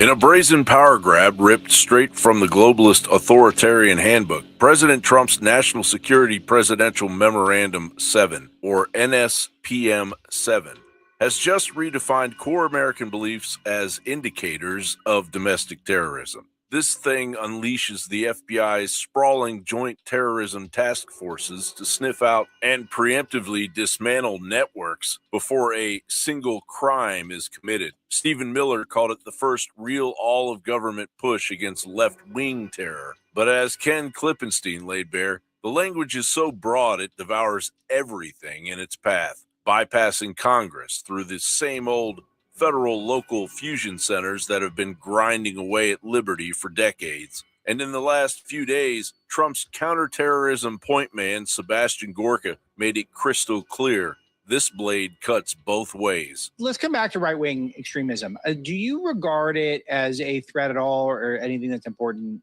to be considering right now? Because the SPLC revelations, I feel like we just got the tip of the iceberg. We don't really know how deep it goes. I mean, is there any? Like, I guess that's the question. I'm assuming there's a little bit, because it's a big country. There's a little bit of everything. But is there really anything? We have to have an effective, accurate snapshot on who are part of the conservative movement today. Because I would say to you, I'm not sure that Nick Fuentes or Tucker Carlson are conservatives. If you are lauding a Sharia law, if you are saying that there are Muslim states that seem to be better qualitatively than America in terms of freedom and prosperity, I'm not sure that means you're part of the conservative movement. So if you remove those individuals and you understand that they're not conservatives, what's left? Who are the people in the mainstream of the conservative movement, Alex, who are saying violence is okay? Hard to find people who aren't fringe figures. So I don't talk a lot about Fuentes on the show because I always knew that there was something up about it. It was very obvious to me, and I just didn't know how much. It's always tough when you go to a big newsroom like Breitbart, because I've got two options. I've got to ignore it, knowing this thing is eventually going to go away, or direct a bunch of fire at it. And we did a couple of pieces on him over the years that have been negative, obviously. But I spent a lot of time on it because it felt very inorganic to me. Certainly the numbers that were reported around this guy, that he was commanding this huge audience, though none of us know anyone who actually cares about his show in a serious way. Now he came out just a couple of days ago and said he's a flat-out Democrat. The left understands this. They're as strategic as we are, if not more strategic. And for them to boost people who could drive a wedge within the MAGA movement is about the best strategy they could run. And now we've got actual evidence that's what they were doing. It's such a sad truth. NSPM 7 can now be twisted into domestic inquisition. Thousands of JTTF agents embedded in local police departments, campuses, and online, now primed to hunt radicalizing speech that challenges Gorka's protected narrative. Official terrorism strategy, counterterrorism strategy.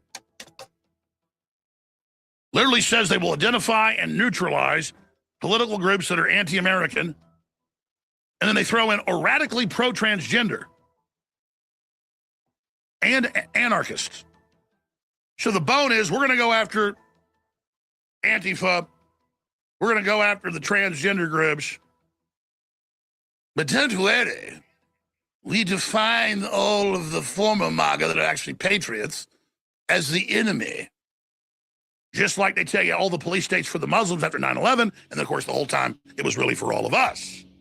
Fuentes, you will burn in hell, you sad little boy. What the? This isn't new. It's a bipartisan version of post 9/11 powers. NSPM 7 revives that machinery domestically, mapping evil doers through beliefs once protected by the First Amendment, which this document notably ignores. Recall Bush-era directives enabling mass surveillance and preemption that ensnared Americans for years, from Obama's IRS targeting conservatives to Biden's war on Alex Jones and every America First dissenter. Time to expose it, reject it, and reclaim the freedoms our forefathers bled for. The Great Awakening demands vigilance, not compliance. John Bound reporting for the Alex Jones Network.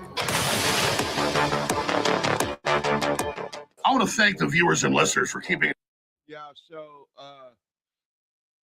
Gorka, remember him? He had the podcast back, back in the day, and he was always on Bannon, and he was talking about free speech, and he was talking about America and helping all the people, and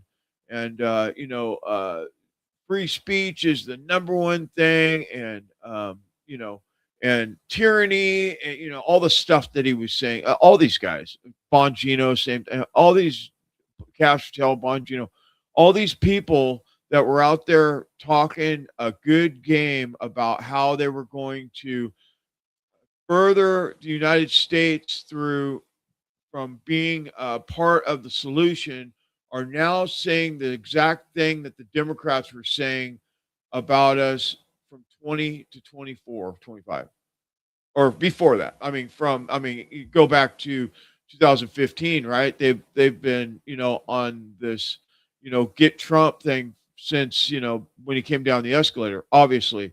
But what happens to these people to where they go from being America First, MAGA, to shills? They're just complete shills. I don't know what the hell happened to these people. I don't know if it's because they get them in a skiff or something, and they show them pictures of them diddling some little boy or girl or something. I don't know. I do not know what happens to these. They all seem like they're compromised, every one of them, and it's sad. The ones that aren't compromised, they get rid of them. What's his name? Martin, Ed Martin, got rid of him. You know what I mean? Yep, just got rid of him because he was too effective. You know what I mean? Marjorie Taylor Greene, got rid of her, too effective. You know what I mean?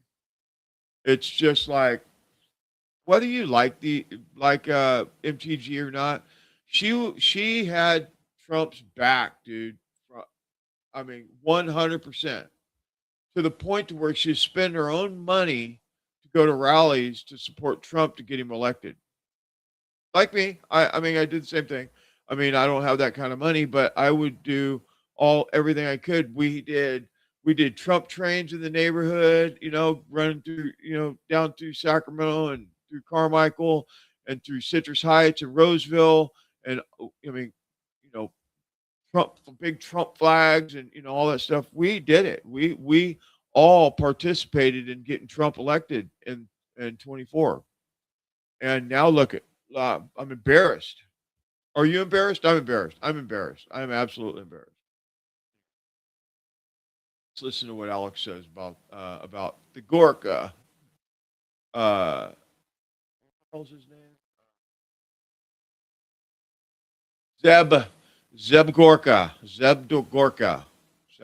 Where is Tucker calling for violence? Where is Nick Fuentes calling for violence? Nick, last week and yesterday, before you even came out and said this, decrying violence and telling the nationalist movements and patriots do not engage in any offensive violence. You are a damn liar. I actually think that Alex is the best. I think he's tip of the spear. But that's just me. I mean, you don't have to. I mean, whatever. I believe that Alex is, definitely tip of the spear. I think, I think that his 32 years that he's been doing this has really helped the country tremendously. That's just my opinion. You don't have to have the same opinion at all. You just don't.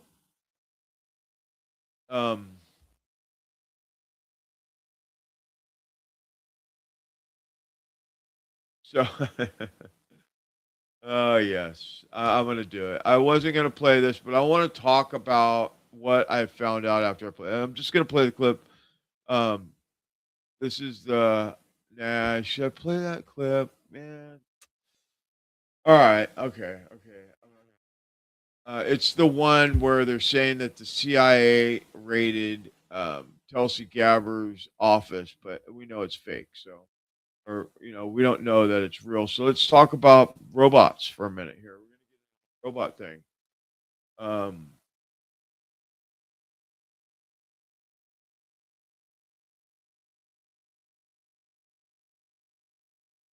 We'll just do this, and then we'll get.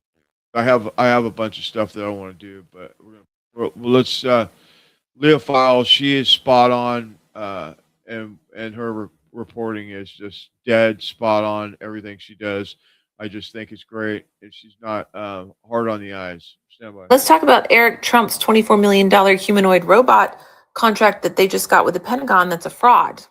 When I first heard about this $24 million contract with the Pentagon, I looked it up naturally. Humanoid robots, somebody that's been in the DoD her whole life. I was like, interesting, let's look at this company. I've never heard of them. Well, you wouldn't have heard of them because they won this contract less than a year prior. They were founded. So yeah, they had no experience. And I was like, oh, interesting. How'd you get a DoD contract? Let me look at you and let me look at your CEO and get ready to have your mind blown, guys. Not only is it literally telling lies on its website, but the CEO, well, he just got out of a bankruptcy of a fintech company with $96 million in customer payments missing. Prior to this robot company, the CEO had a fintech company called Synapse. 200,000 Americans had their money and savings in this app. In April 2024, this company went bankrupt and $96 million of Americans' money gone. Customer money gone. The Consumer Financial Protection Bureau had to use I can't say that word actually. Anyway, they had to use $46 million to bail out what they could for customers. The first time ever that a fintech company had to be bailed out by the Consumer Protection Program. And the best part, the Department of Justice opened a criminal grand jury investigation on the CEO. That investigation is still active right now. As somebody who studies CEOs for a living, this CEO has the risk that is off the charts. Not only did he tank and lose $96 million of customer funds in his fintech app and then decide to go do humanoid robots, which we'll get into, but he also, at the same time that his company was going bankrupt in April of 2024, had 3 women accuse him of harassment, blocking the doors, screaming violently at them. But I mean, this guy looks like a douchebag that would do that. The same time that he was losing all these payments and having the sexual harassment lawsuit, well, he was also going around and trying to shop for investors into this humanoid robotics company and saying that GMC was an investor and that GMC had said they were going to invest in him and that they were going to be able to use their robots in their production line to learn how to do manufacturing. Well, GMC's like, yeah, that was total BS. Like, we never said that. Red flags galore on this dude. If you invest in him, it's your fault when this company fails. Here's what caught my attention. May 2024, you're founded. Oh, good for you. December 2024, you built a robot. Get the fuck out. Get the fuck out. Well, I know this isn't going to come as a surprise, but he didn't build it, nor did his company. Actually, a company in Pensacola, Florida built it after 2 decades using DARPA money and NASA money and working with their robots and these brilliant engineers. That's who built this guy. 5'11", 176, can walk 1.7 meters a second, payload of 40 kilograms. Kind of scary. Well, Boardwalk Robotics built this guy, and his name was Alex, till December of 2024. Because as they like to say it, they built it in December 24. No, they quietly purchased Boardwalk Robotics. They didn't build, they renamed it to Phantom MK1, and that was that. The lead engineers, they weren't there anymore. They didn't put that acquisition anywhere on their public timeline. And when they talk about it, they're like, we built it. You didn't build, you frauds. You want to know who else is funding it? The private equity part that's funding it because they want to raise $3 billion. Well, it's coming from Saudi family and UAE money, the same Saudi family and UAE money that funds Trump-backed ventures like their crypto. That same money is now buying into a Pentagon contract for robots. That's weird. That's weird. That's even actually not allowed because now they're a Cyber Phase 3 military provider and now they have UAE and Gulf backed investors. I want to show you one more thing and then we're going to have to do a part 2. This is on their website. It is their 6-phase plan, their master plan. Okay, look how stupid they are. 1, build the most capable humanoid robots. Well, someone else did that for you, so check. 2, scale humanoid robots. I swear to God. 3, achieve fleet coherence. 4, use profits to build a new city on Earth. What? 5, build new technologies to build and operate new cities on Earth, the Moon, and Mars. 6, build more cities on Earth, Moon, and Mars. This is insane. Wait until part 2 when I'm going to link the next Pentagon venture by Trump Jr. and Greenland and how I think that they're about to build these AI cities and test them in Greenland. Either way, having these numbnuts develop these robots and put them out, oh my God. You have a bunch of people with no brains who got participation trophies growing up now thinking that they can deploy humanoid robots, and the Pentagon bought it.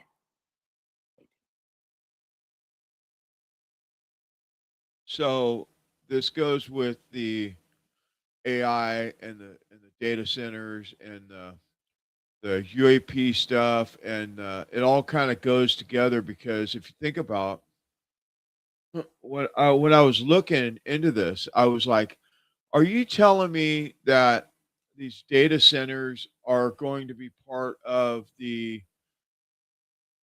this part of this unidentified person, what we used to call aliens, and these data centers are going to run this operation? Because with AI they can make anything, right? They can, like a 3D printer can make anything out of like plastics or metals or whatever.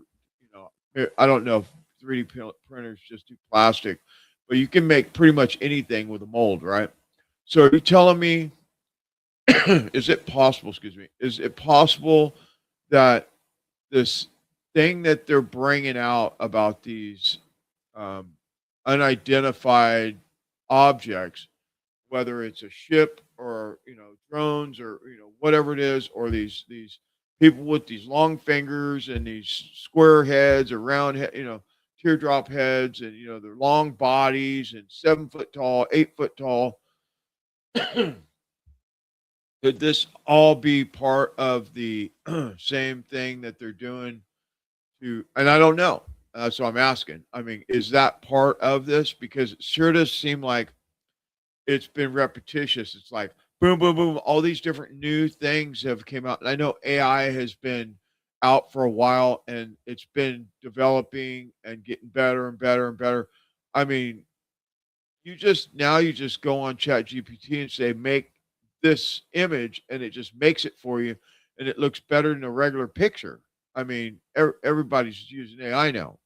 But my question is, does this all go together? And the reason why I'm asking this is to kind of open your mind up to the possibility, because when I show you this stuff, right after we talk about Trump's trip to China, we're going to talk about the data centers, which are in itself very, very scary if you think about what they're doing and what is the real plan. What are they really doing here? Because it's not just for AI. It's not just to build robots. It's not just to, I mean, what's the bigger plan? The bigger plan is CBDCs. It's, which is central bank digital currency, where you won't have cash, everything's tracked. There, and with these AI data centers, they have cameras everywhere already. Cars stop; they could just shut a switch off, and your car will stop right in this wherever it's at. I mean, they have all these different things, all surveillance, right? It's all about surveillance and all this stuff. And I'm wondering if somewhere in this alien thing that they're talking about, because look, since the 60s they talked about, we had what do they call them, unidentified objects, and what they called them Martians for a while, then they called them aliens, and they can't call them aliens no more because they let aliens come across the border, so that's what they're called. So I mean, all these different things, right? I'm just curious. But before we do that, let's talk about Trump went to China, and China told Trump a few things. One, that they'd buy 200 Boeing aircraft after his summit with Xi Jinping. And no timeline, but let's listen to that. And then that's a short clip. I have this other one we're going to play with it. It's a longer clip. It's about the tech bros that went to China with him: Elon Musk, Jensen Huang, Tim Cook, Larry Fink, Steven Schwartzman, Kelly Ortberg, Brian Skykes, Jane Fisher, Larry Krupp, David Solomon, and others. And some other people that they didn't say who they were. They just said, and some others. They didn't list them for whatever reason, like is, who all's there. So we'll play these two clips together. And actually, I have three. Okay. And then I got this other one. Xi Jinping reported offers to help open the strait and strike a deal with the U.S. and Iran. Now, I thought that the strait was open and we've won the war 30 times or something. I mean, 31 times now. So let's play these clips and we'll be right back. What does he want from the U.S.? A lot of things. We talked about a lot of things. Too many things to discuss, but a lot of things. We had a very good meeting, but we want things from them. One thing he agreed to today is going to order 200 jets. That's a big thing. Boeing. 200 big ones. That's a lot of jobs. It's a lot. Boeing wanted 150. He got 200. He said, I think it was a commitment. I mean, sort of like a statement, but I think it was a commitment. She would like to see a deal made. He would like to see a deal made. And he did offer. He said, if I can be of any help at all, I would like to be of help. Because, He did say that. Yeah, he did say that. And look, anybody that buys that much oil has obviously got some kind of a relationship with him. But he said, I would love to be of help. If I can be of any help whatsoever, he'd like to see the Hormuz Strait open. He said, if I could be of any help whatsoever, I would like to help. Okay, so I'm going to just pause it there for a second, and I'm going to say, why would China want to help the United States, right? What kind of deal? Because remember, Trump's a deal maker. What kind of deal did Trump make with China to get them to go to Iran and get the strait open and end this war? I'm curious. I know that there was talks about Taiwan and Trump Xi Jinping talking about you have to back off of Taiwan and not attack us. If you do, then we will fight you, basically. So I don't know. I that's what I heard. I haven't seen the confirmation on that yet. Maybe in tomorrow's show we'll talk about that. But let's listen to this clip. It's a little longer. It's about all the tech bros going to China. President Donald Trump has touched down in China for high-level talks about war and trade and the Strait of Hormuz, and something else that may change your life more than any foreign conflict ever could: artificial intelligence. And here's what's interesting here, because Trump didn't just bring diplomats to China. He brought the titans of tech. Take a look. There is the CEO of Tesla and SpaceX, Elon Musk, Apple CEO Tim Cook, the president and CEO of Boeing, Kelly Ortberg, the CEO of Citigroup, Jane Fraser, the co-founder of Blackstone, Steven Schwartzman, and Cisco CEO Chuck Robbins. These are the people who are building the machines, the ones building the algorithms, the elites, if you want to call them that, building the future. And that's only the names that we've been told about. We're also hearing there is a list of other tech leaders who will be joining the president's trip, but many of their names have not been disclosed to the public. And you have to ask yourself, why is that? Why is the president of our country heading to one of our biggest rivals, locked arm in arm with some of the most powerful tech companies on earth? And why are some of those names being kept from the public? Because what's happening right now is bigger than just an economic shift. This is a civilizational shift. And if you think AI is just ChatGPT helping college kids write term papers, you are missing the story completely. So take a look at what's already happening throughout the world. Over in China, that country is replacing security with autonomous patrol robots on the street. They're also adding AI surgical assistants that eliminate human error, at least that's what we're told, in the healthcare industry. In India, factory workers now strap cameras to themselves so that robots can learn how to replace them. Every movement is recorded, every movement stored and fed into an AI system. And in Korea, the same thing is being done to hospitality workers inside of hotels. They call it physical AI. Let's call it what it really is: digital apprenticeship for your replacement. Some experts in Korea alone say 30 to 40% of jobs could be replaced. See, across the world, tech companies have used artificial intelligence to start taking over job sectors really across the board.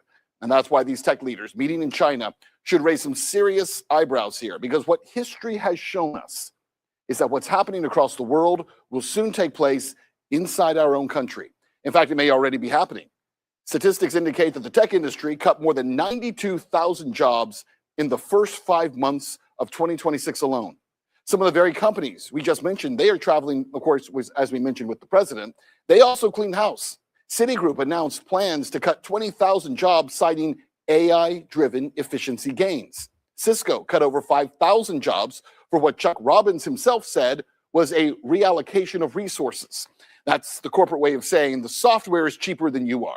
And it's even starting to be companies that employ ordinary Americans. Walmart has cut more than 1,000 jobs, including corporate support staff, office roles, admin positions. The list of examples, frankly, is endless. Even one of the backbone industries of American society is being hurt very badly, and that's the trucking industry. Recently, we have seen AI-powered logistics platforms eliminating back-office roles like dispatchers and load planners by automating schedules and routes. And then on the road, the rise of the transfer hub models that allows autonomous trucks to handle long-haul highway stretches, confining human drivers to first and last mile. Local deliveries, where navigating dense city traffic remains still too complex for current sensors, at least for now. Now, as companies integrate physical AI chips that process trillions of data points per second, they reduce the need for human oversight, turning the truck cabin from a workspace into a monitoring station. And that ultimately drives down wages. It also reduces the number of drivers. And that's just right now. See, America has millions of truck drivers, and it's one of the most common jobs in dozens and dozens of states. What happens to the men who spent 20 years on the road? What happens to their families in the future, their towns, their local economies? No one's asking these questions. Instead, the media still talks about this like it's some cool new gadget, right? As if it's a toy, like a smart refrigerator, not the restructuring of human labor itself. And the most disturbing part here, your replacement is training on you. That's the part that you don't tell employees. And it's not conspiracy, by the way. That is literally how these large language models work. In fact, one study found 85% of human resource executives believe that companies are using AI as a scapegoat to cut the headcount. Listen to one of the experts behind those findings. So we asked them some questions about, are you seeing reductions in headcount because of AI? And many of them were hesitant to say yes. One of the things we asked them is, to kind of reframe the question, do you think other companies are using AI as a scapegoat to reduce headcount? And 85% of them said yes, meaning they didn't want to self-report that they were using AI as kind of this excuse to reduce headcount, but they are noticing that their peers and others are saying, hey, we can kind of blame AI as this boogeyman for whatever, layoffs that we're doing now. By the way, it's not because AI can actually replace everyone yet, but because it gives corporations cover. You know who this kind of feels this first? We're talking about young workers, entry-level workers, creative workers, and of course, as we mentioned, admin workers. And by the way, specifically women. A new report warns that AI could devastate female-dominated office jobs. There are executive assistants, receptionists, clerical staff. Over 85% of the workers most exposed to AI displacement at this moment are women. Think about that. These were supposed to be the safe jobs, right? The stable careers, and now they're the first on the chopping block. And before you say, well, hold on there, because AI is going to create new jobs. Okay, yeah, it will. That's true for engineers, for data center builders, for electricians, AI specialists, sure. But the number of people losing their jobs will far exceed the number of people who are trained to enter those new industries. No question about that. Goldman Sachs estimates 300 million jobs globally are exposed to AI automation. 300 million. That is more than just a simple disruption. People aren't just worried about paychecks. They're worried about purpose, about having value, about whether human beings still have a place in the economy that they built.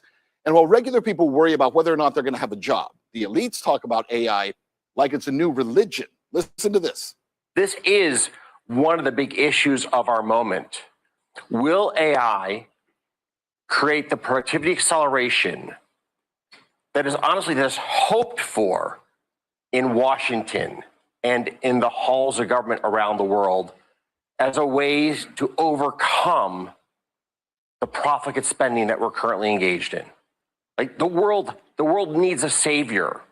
And the hope is that AI is the savior that we need for productivity. What? A savior? Really? That's the language that's being used? The world needs a savior, and let's hope it's AI, not a tool, not technology, the savior.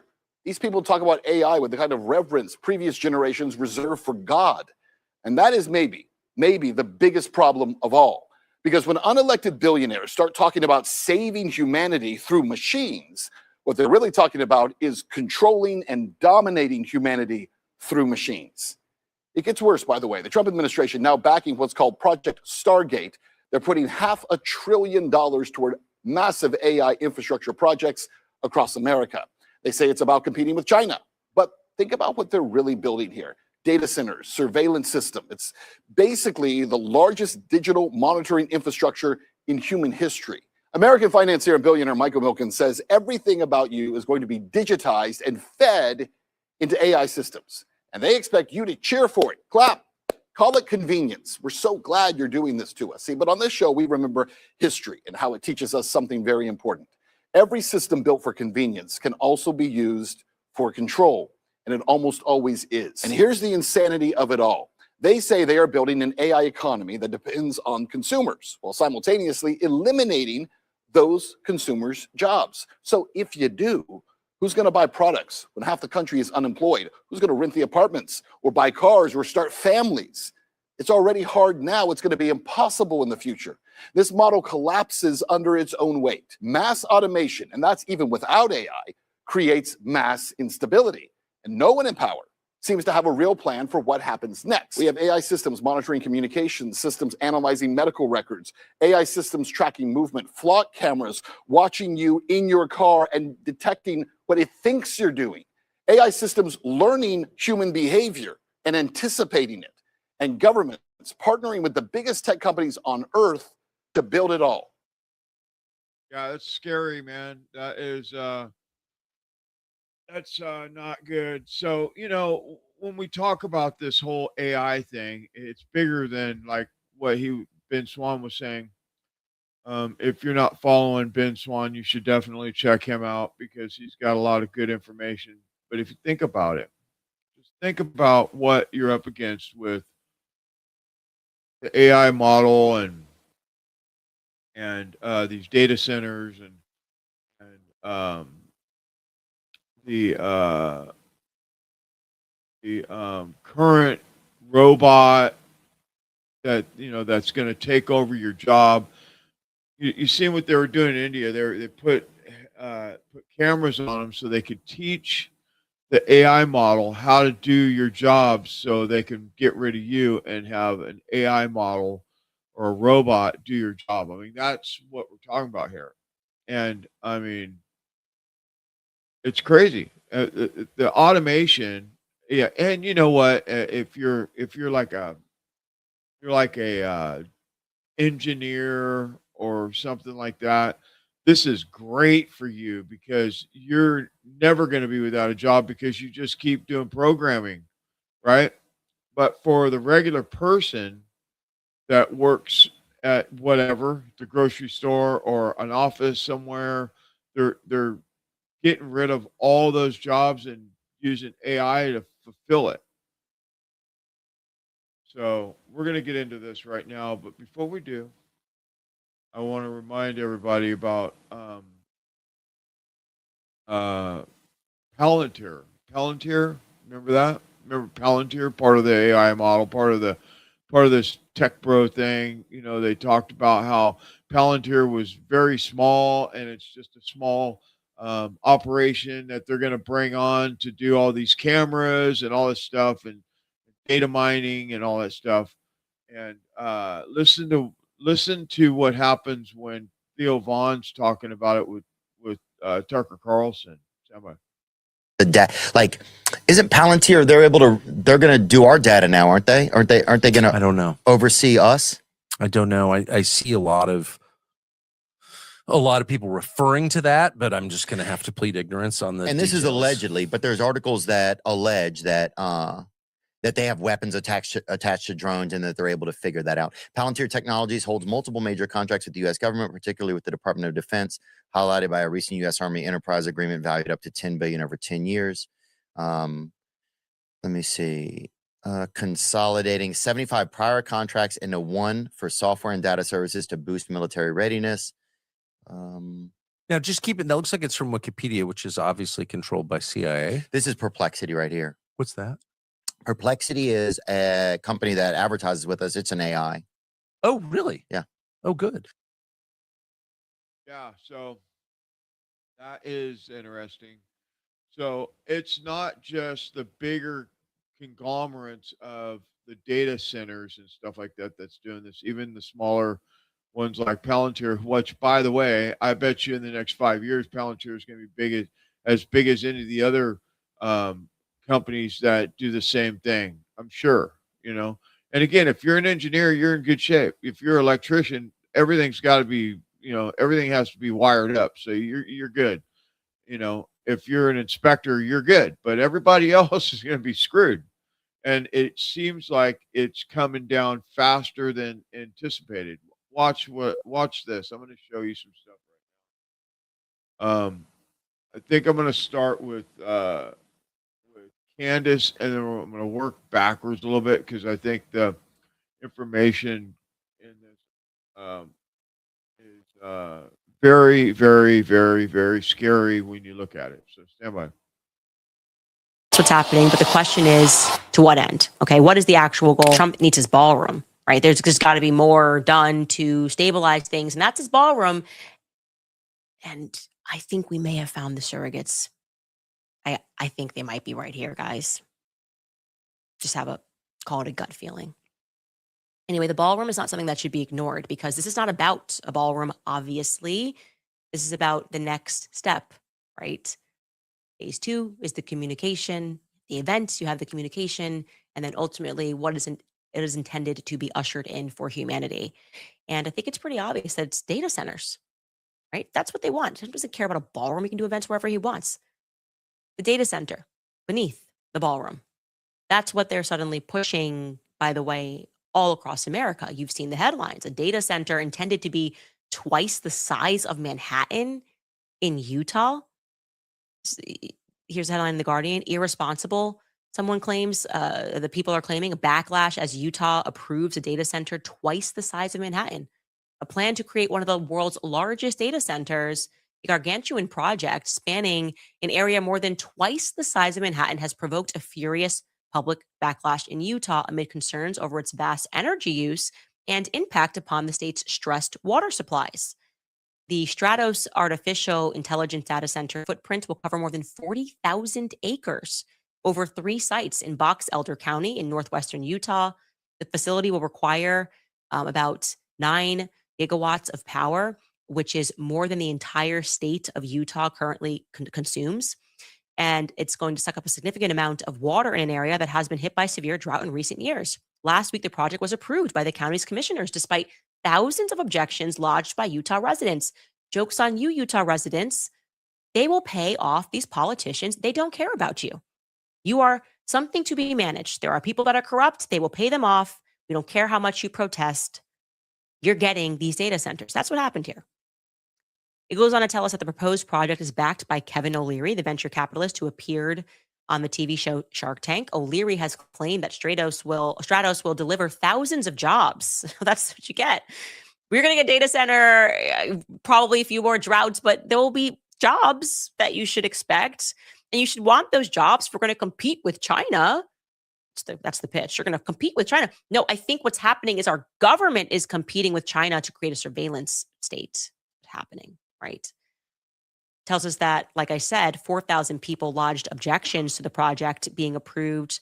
The pushback led to contentious public meetings between that Lee Perry, who was the Box Elder County Commissioner, said left him feeling physically sick amidst alleged death threats and false accusations. I'm just going to go ahead and say the government is corrupt. O'Leary has claimed in social media posts that most of the protesters don't live locally and have been paid to object to the project. Oh, I'm sure. Why would someone want to, it must be unnatural. Humans objecting to a data center that's going to impact their lives. High-powered artificial intelligence centers all across the United States. That's what's happening. But the question is, to what end? Okay, what is the actual goal? It's obviously evil and dystopian. If you're not aware of that, you have to wake up to it, okay? The aim, to me, appears very clearly to be a surveillance state. Like I said, they want what China has. They want to monitor all of us. You're seeing that already at the airport, right? Like how many pictures can be taken that they're trying to learn your face. Every single person needs to have a digital ID and this ID, and we can know every second where you're going. That's going to require some data centers. There is an unholy alliance between the military and our press trying to convince us that this is fine, that it's normal, that we're being thrust into a state where we won't even be able to turn on our cars without government approval, right? They already can shut down a large portion of cars automatically, the newer ones. They can just literally, while you're driving, shut that down.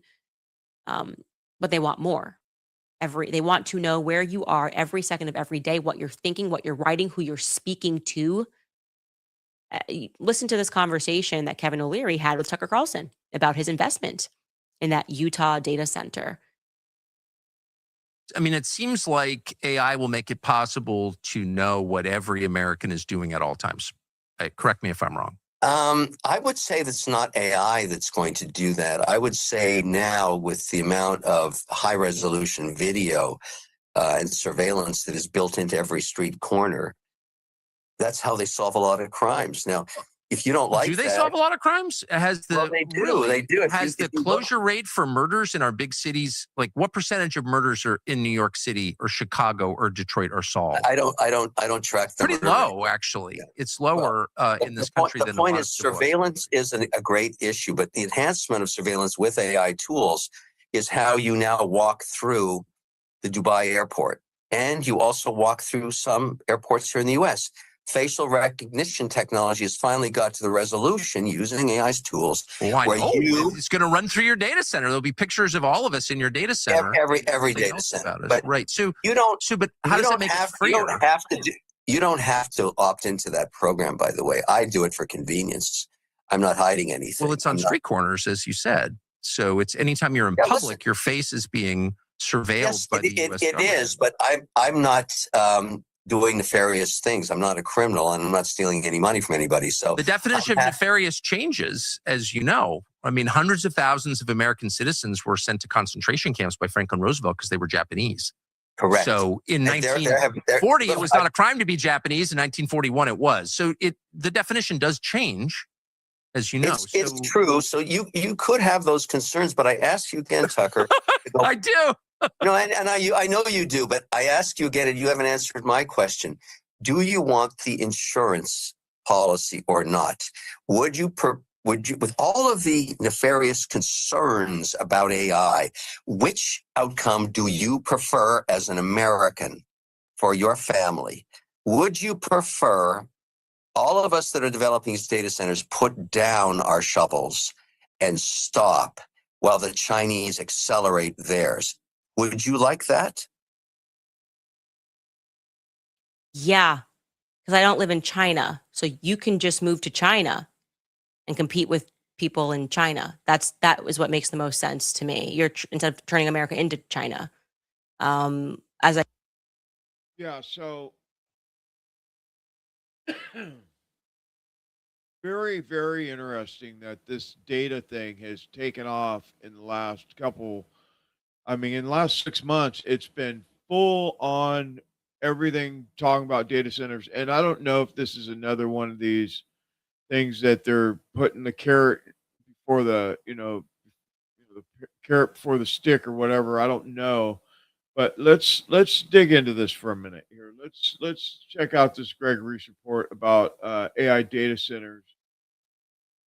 Stand by.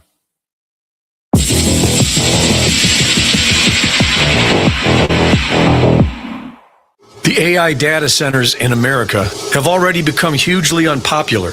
The noise pollution from their cooling systems reach up to 100 decibels and run nonstop.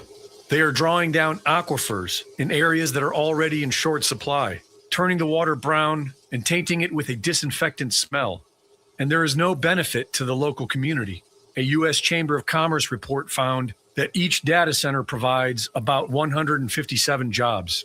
Because of all this, developers have been using non-disclosure agreements with local officials, and projects are announced only weeks before voting for approval. There are now nearly 200 active opposition groups across the United States, and it's growing fast. The official story is that the U.S. needs to stay competitive to beat China in an artificial intelligence arms race. But that story does not add up. The United States has already built over 4,000 data centers. China ranks at number 4 with 368. What they appear to be is the infrastructure for a new financial system, one that includes mass surveillance and autonomous weapon systems to protect it. The US dollar system is quickly collapsing, which would devastate the entire world economy. The only solution being played out is the AI agentic economy, which requires a massive amount of computing power. This new AI agentic system will be run by autonomous software entities that can own wallets, earn and spend money, create contracts, and transact with each other without human intermediaries. This addresses the debt problem by growing the economy faster than the debt accumulates. Like the petrodollar, it extends US dollar hegemony without fixing its core issue, the debt. The Bank for International Settlements is the bank for central banks. It is immune from any national law, and its employees have diplomatic immunity. It answers to no government on earth, and every central bank is a member. BRICS only appears to be in opposition to Western banking. It is not. BRICS is aligned with the rest of the world in adopting this new AI digital banking system. But a growing number of analysts agree that this is a temporary fix. After about 10 years, the consumption of resources, the displacement of human workers, and the massive transfer of wealth to the few who own these AI agents makes a fundamental restructuring unavoidable. And yet, the entire world is going along with this plan. The question is, why?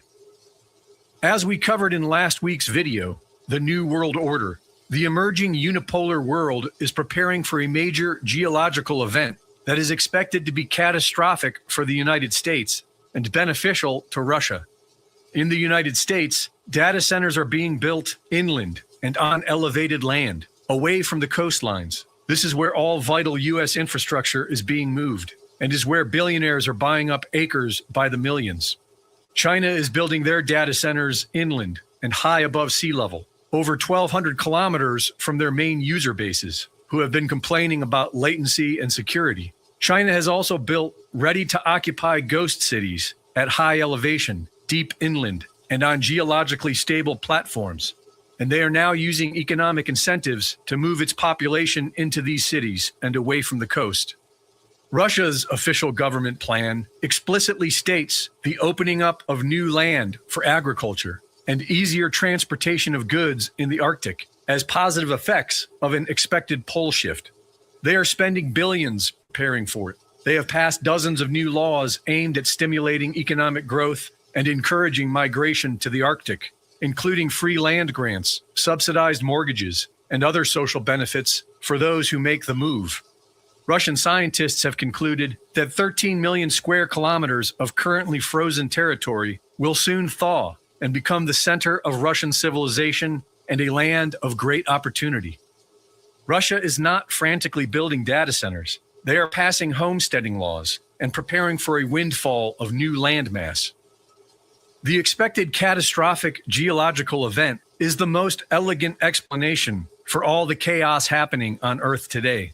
It explains just about everything. The real mystery is this: what exactly is causing it, and how do the most powerful people on Earth know about it? Greg Reese reporting. Yeah, that's wild because when you think about now, why is Russia not doing what the rest of the world's doing?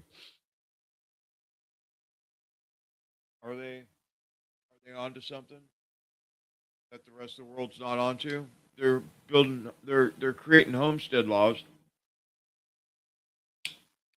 where you have to have a garden or you have to make your own food and all that stuff, because what's going to happen is as these data centers continue to build, I mean, you can't eat data. You can't drink data. You can't, so all this farmland that was for farming is now getting turned into, data centers. And so what are you ending up with? You're ending up with machine and no food. I think you're, what's that called? Getting landlocked into like data centers instead of agriculture, right? And I think that's why Russia is going the other direction and creating, more food and, more farmlands and stuff like that, because I think they're onto something there. But we got more.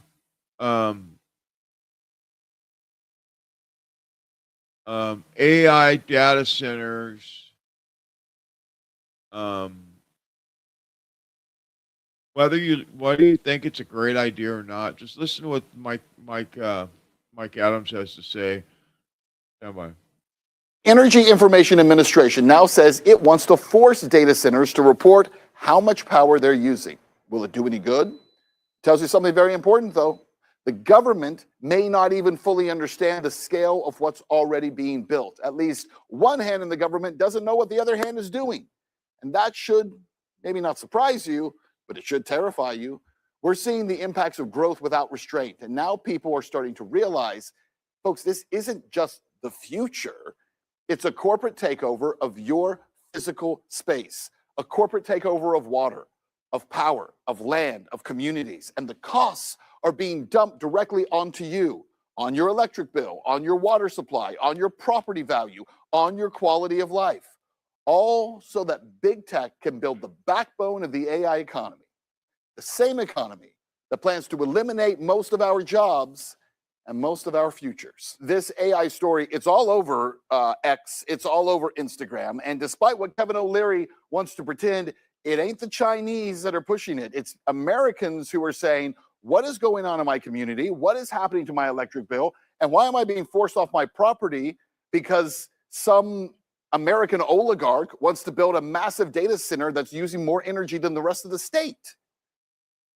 Yeah, well, it's great to join you, Ben. And to Kevin O'Leary, I would say, how dare you suggest that when Americans have concerns about noise pollution, light pollution, using up all their water, taking over farmland, and destroying local ecosystems. How dare you suggest that they are foreign agents? The American people have every right to protect their communities and to protect their resources that have kept them and their ancestors alive through the founding of this nation. We deserve to have access to the water that's local to our region and to the farmland that provides the food that we live on. And, these data centers, they have no benefit to the local people that they are threatening and displacing. The outcome from these data centers will be job replacement. So it's not like you can even pitch this as saying, hey, people, if you put up with this airport sound of all these gas turbines running 24/7 with a gigawatt of power, let's say, if you put up with this, then you're going to have this abundance, this utopia. You're going to have all this, job opportunities. No, it's actually the worst of both worlds. You're going to have all this noise, all this pollution. We're going to take your water. We're going to destroy the value of your real estate. And then the product of this data center will take your job. And I say that, Ben, as an AI developer myself. I'm a very accomplished AI developer.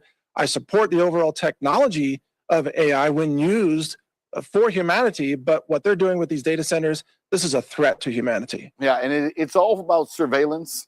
We know that's what so much of these data centers are there for.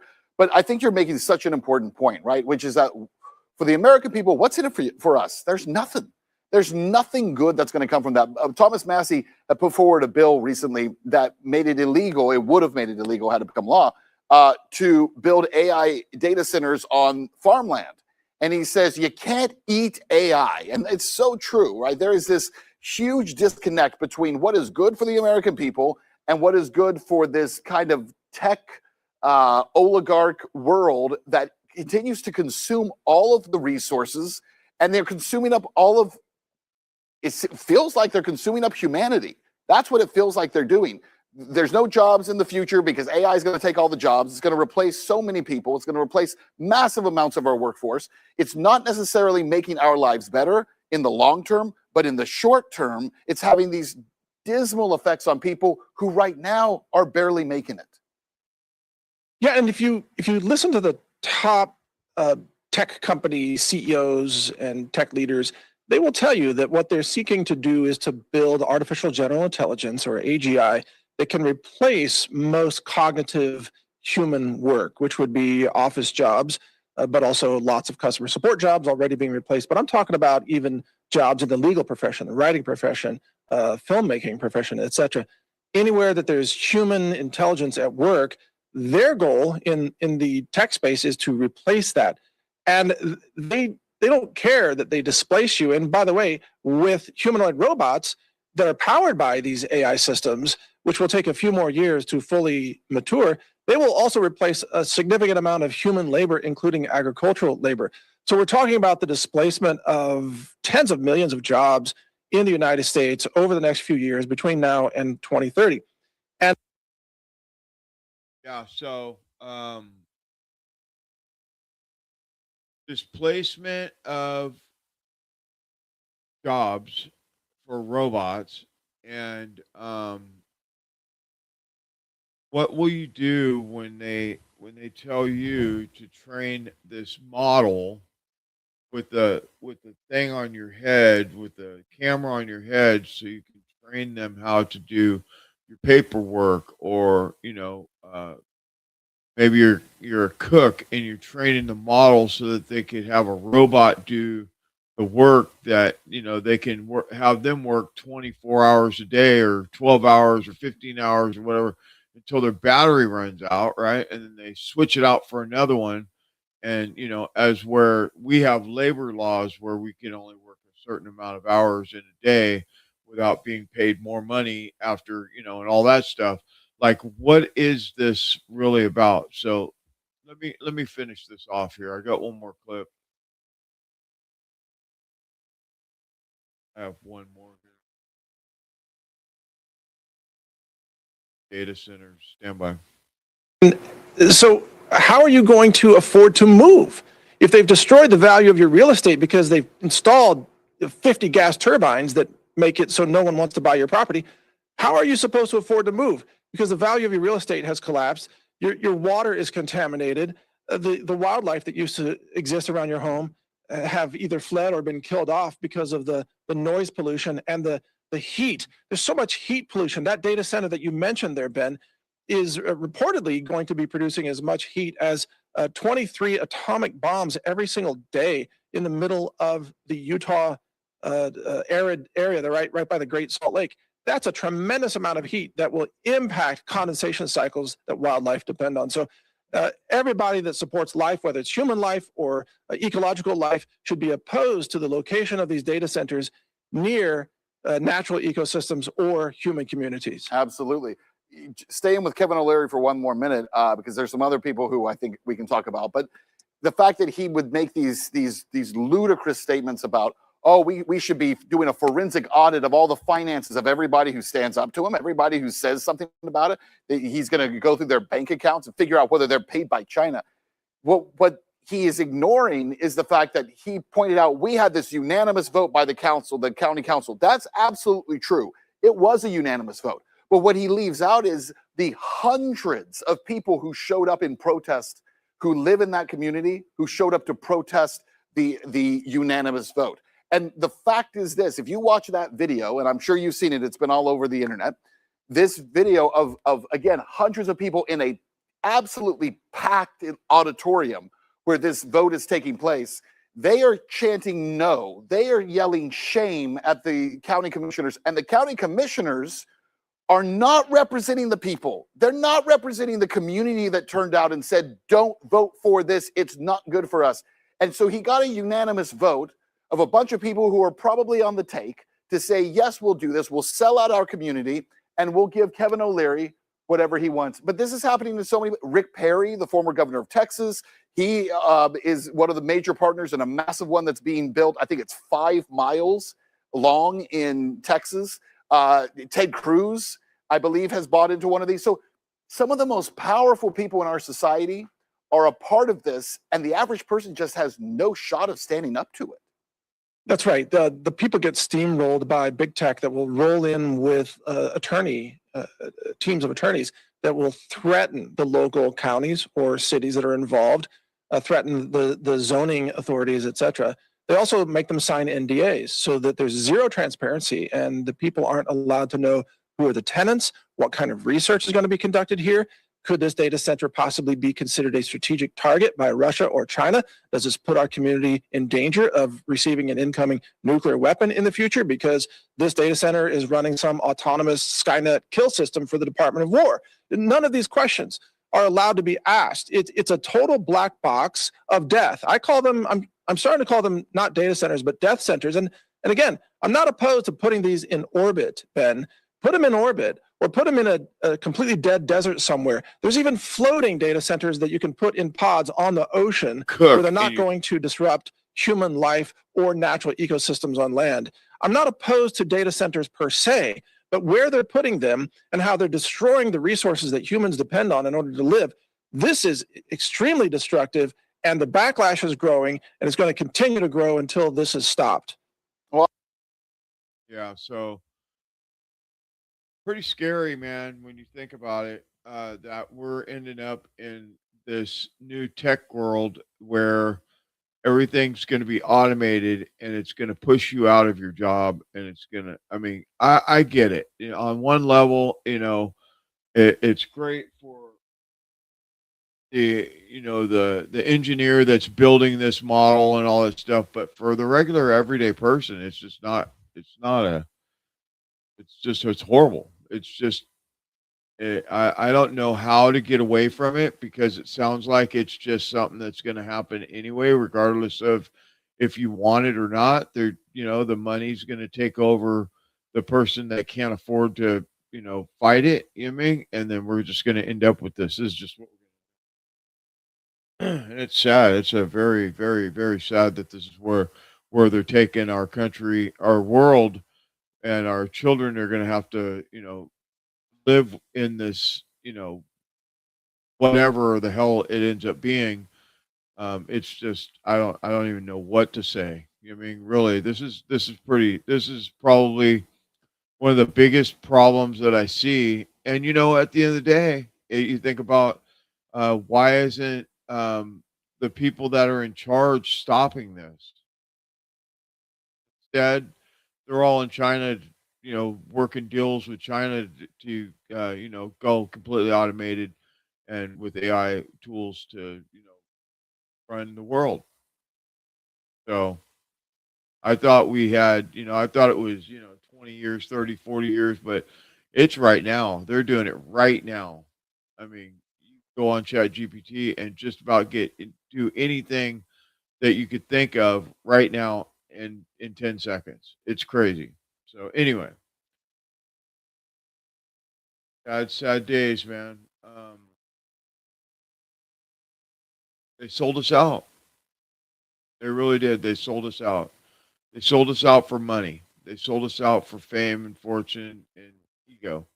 That's just the truth. So anyway, if you haven't subscribed to the channel, please do so. Share this conversation that we're having everywhere.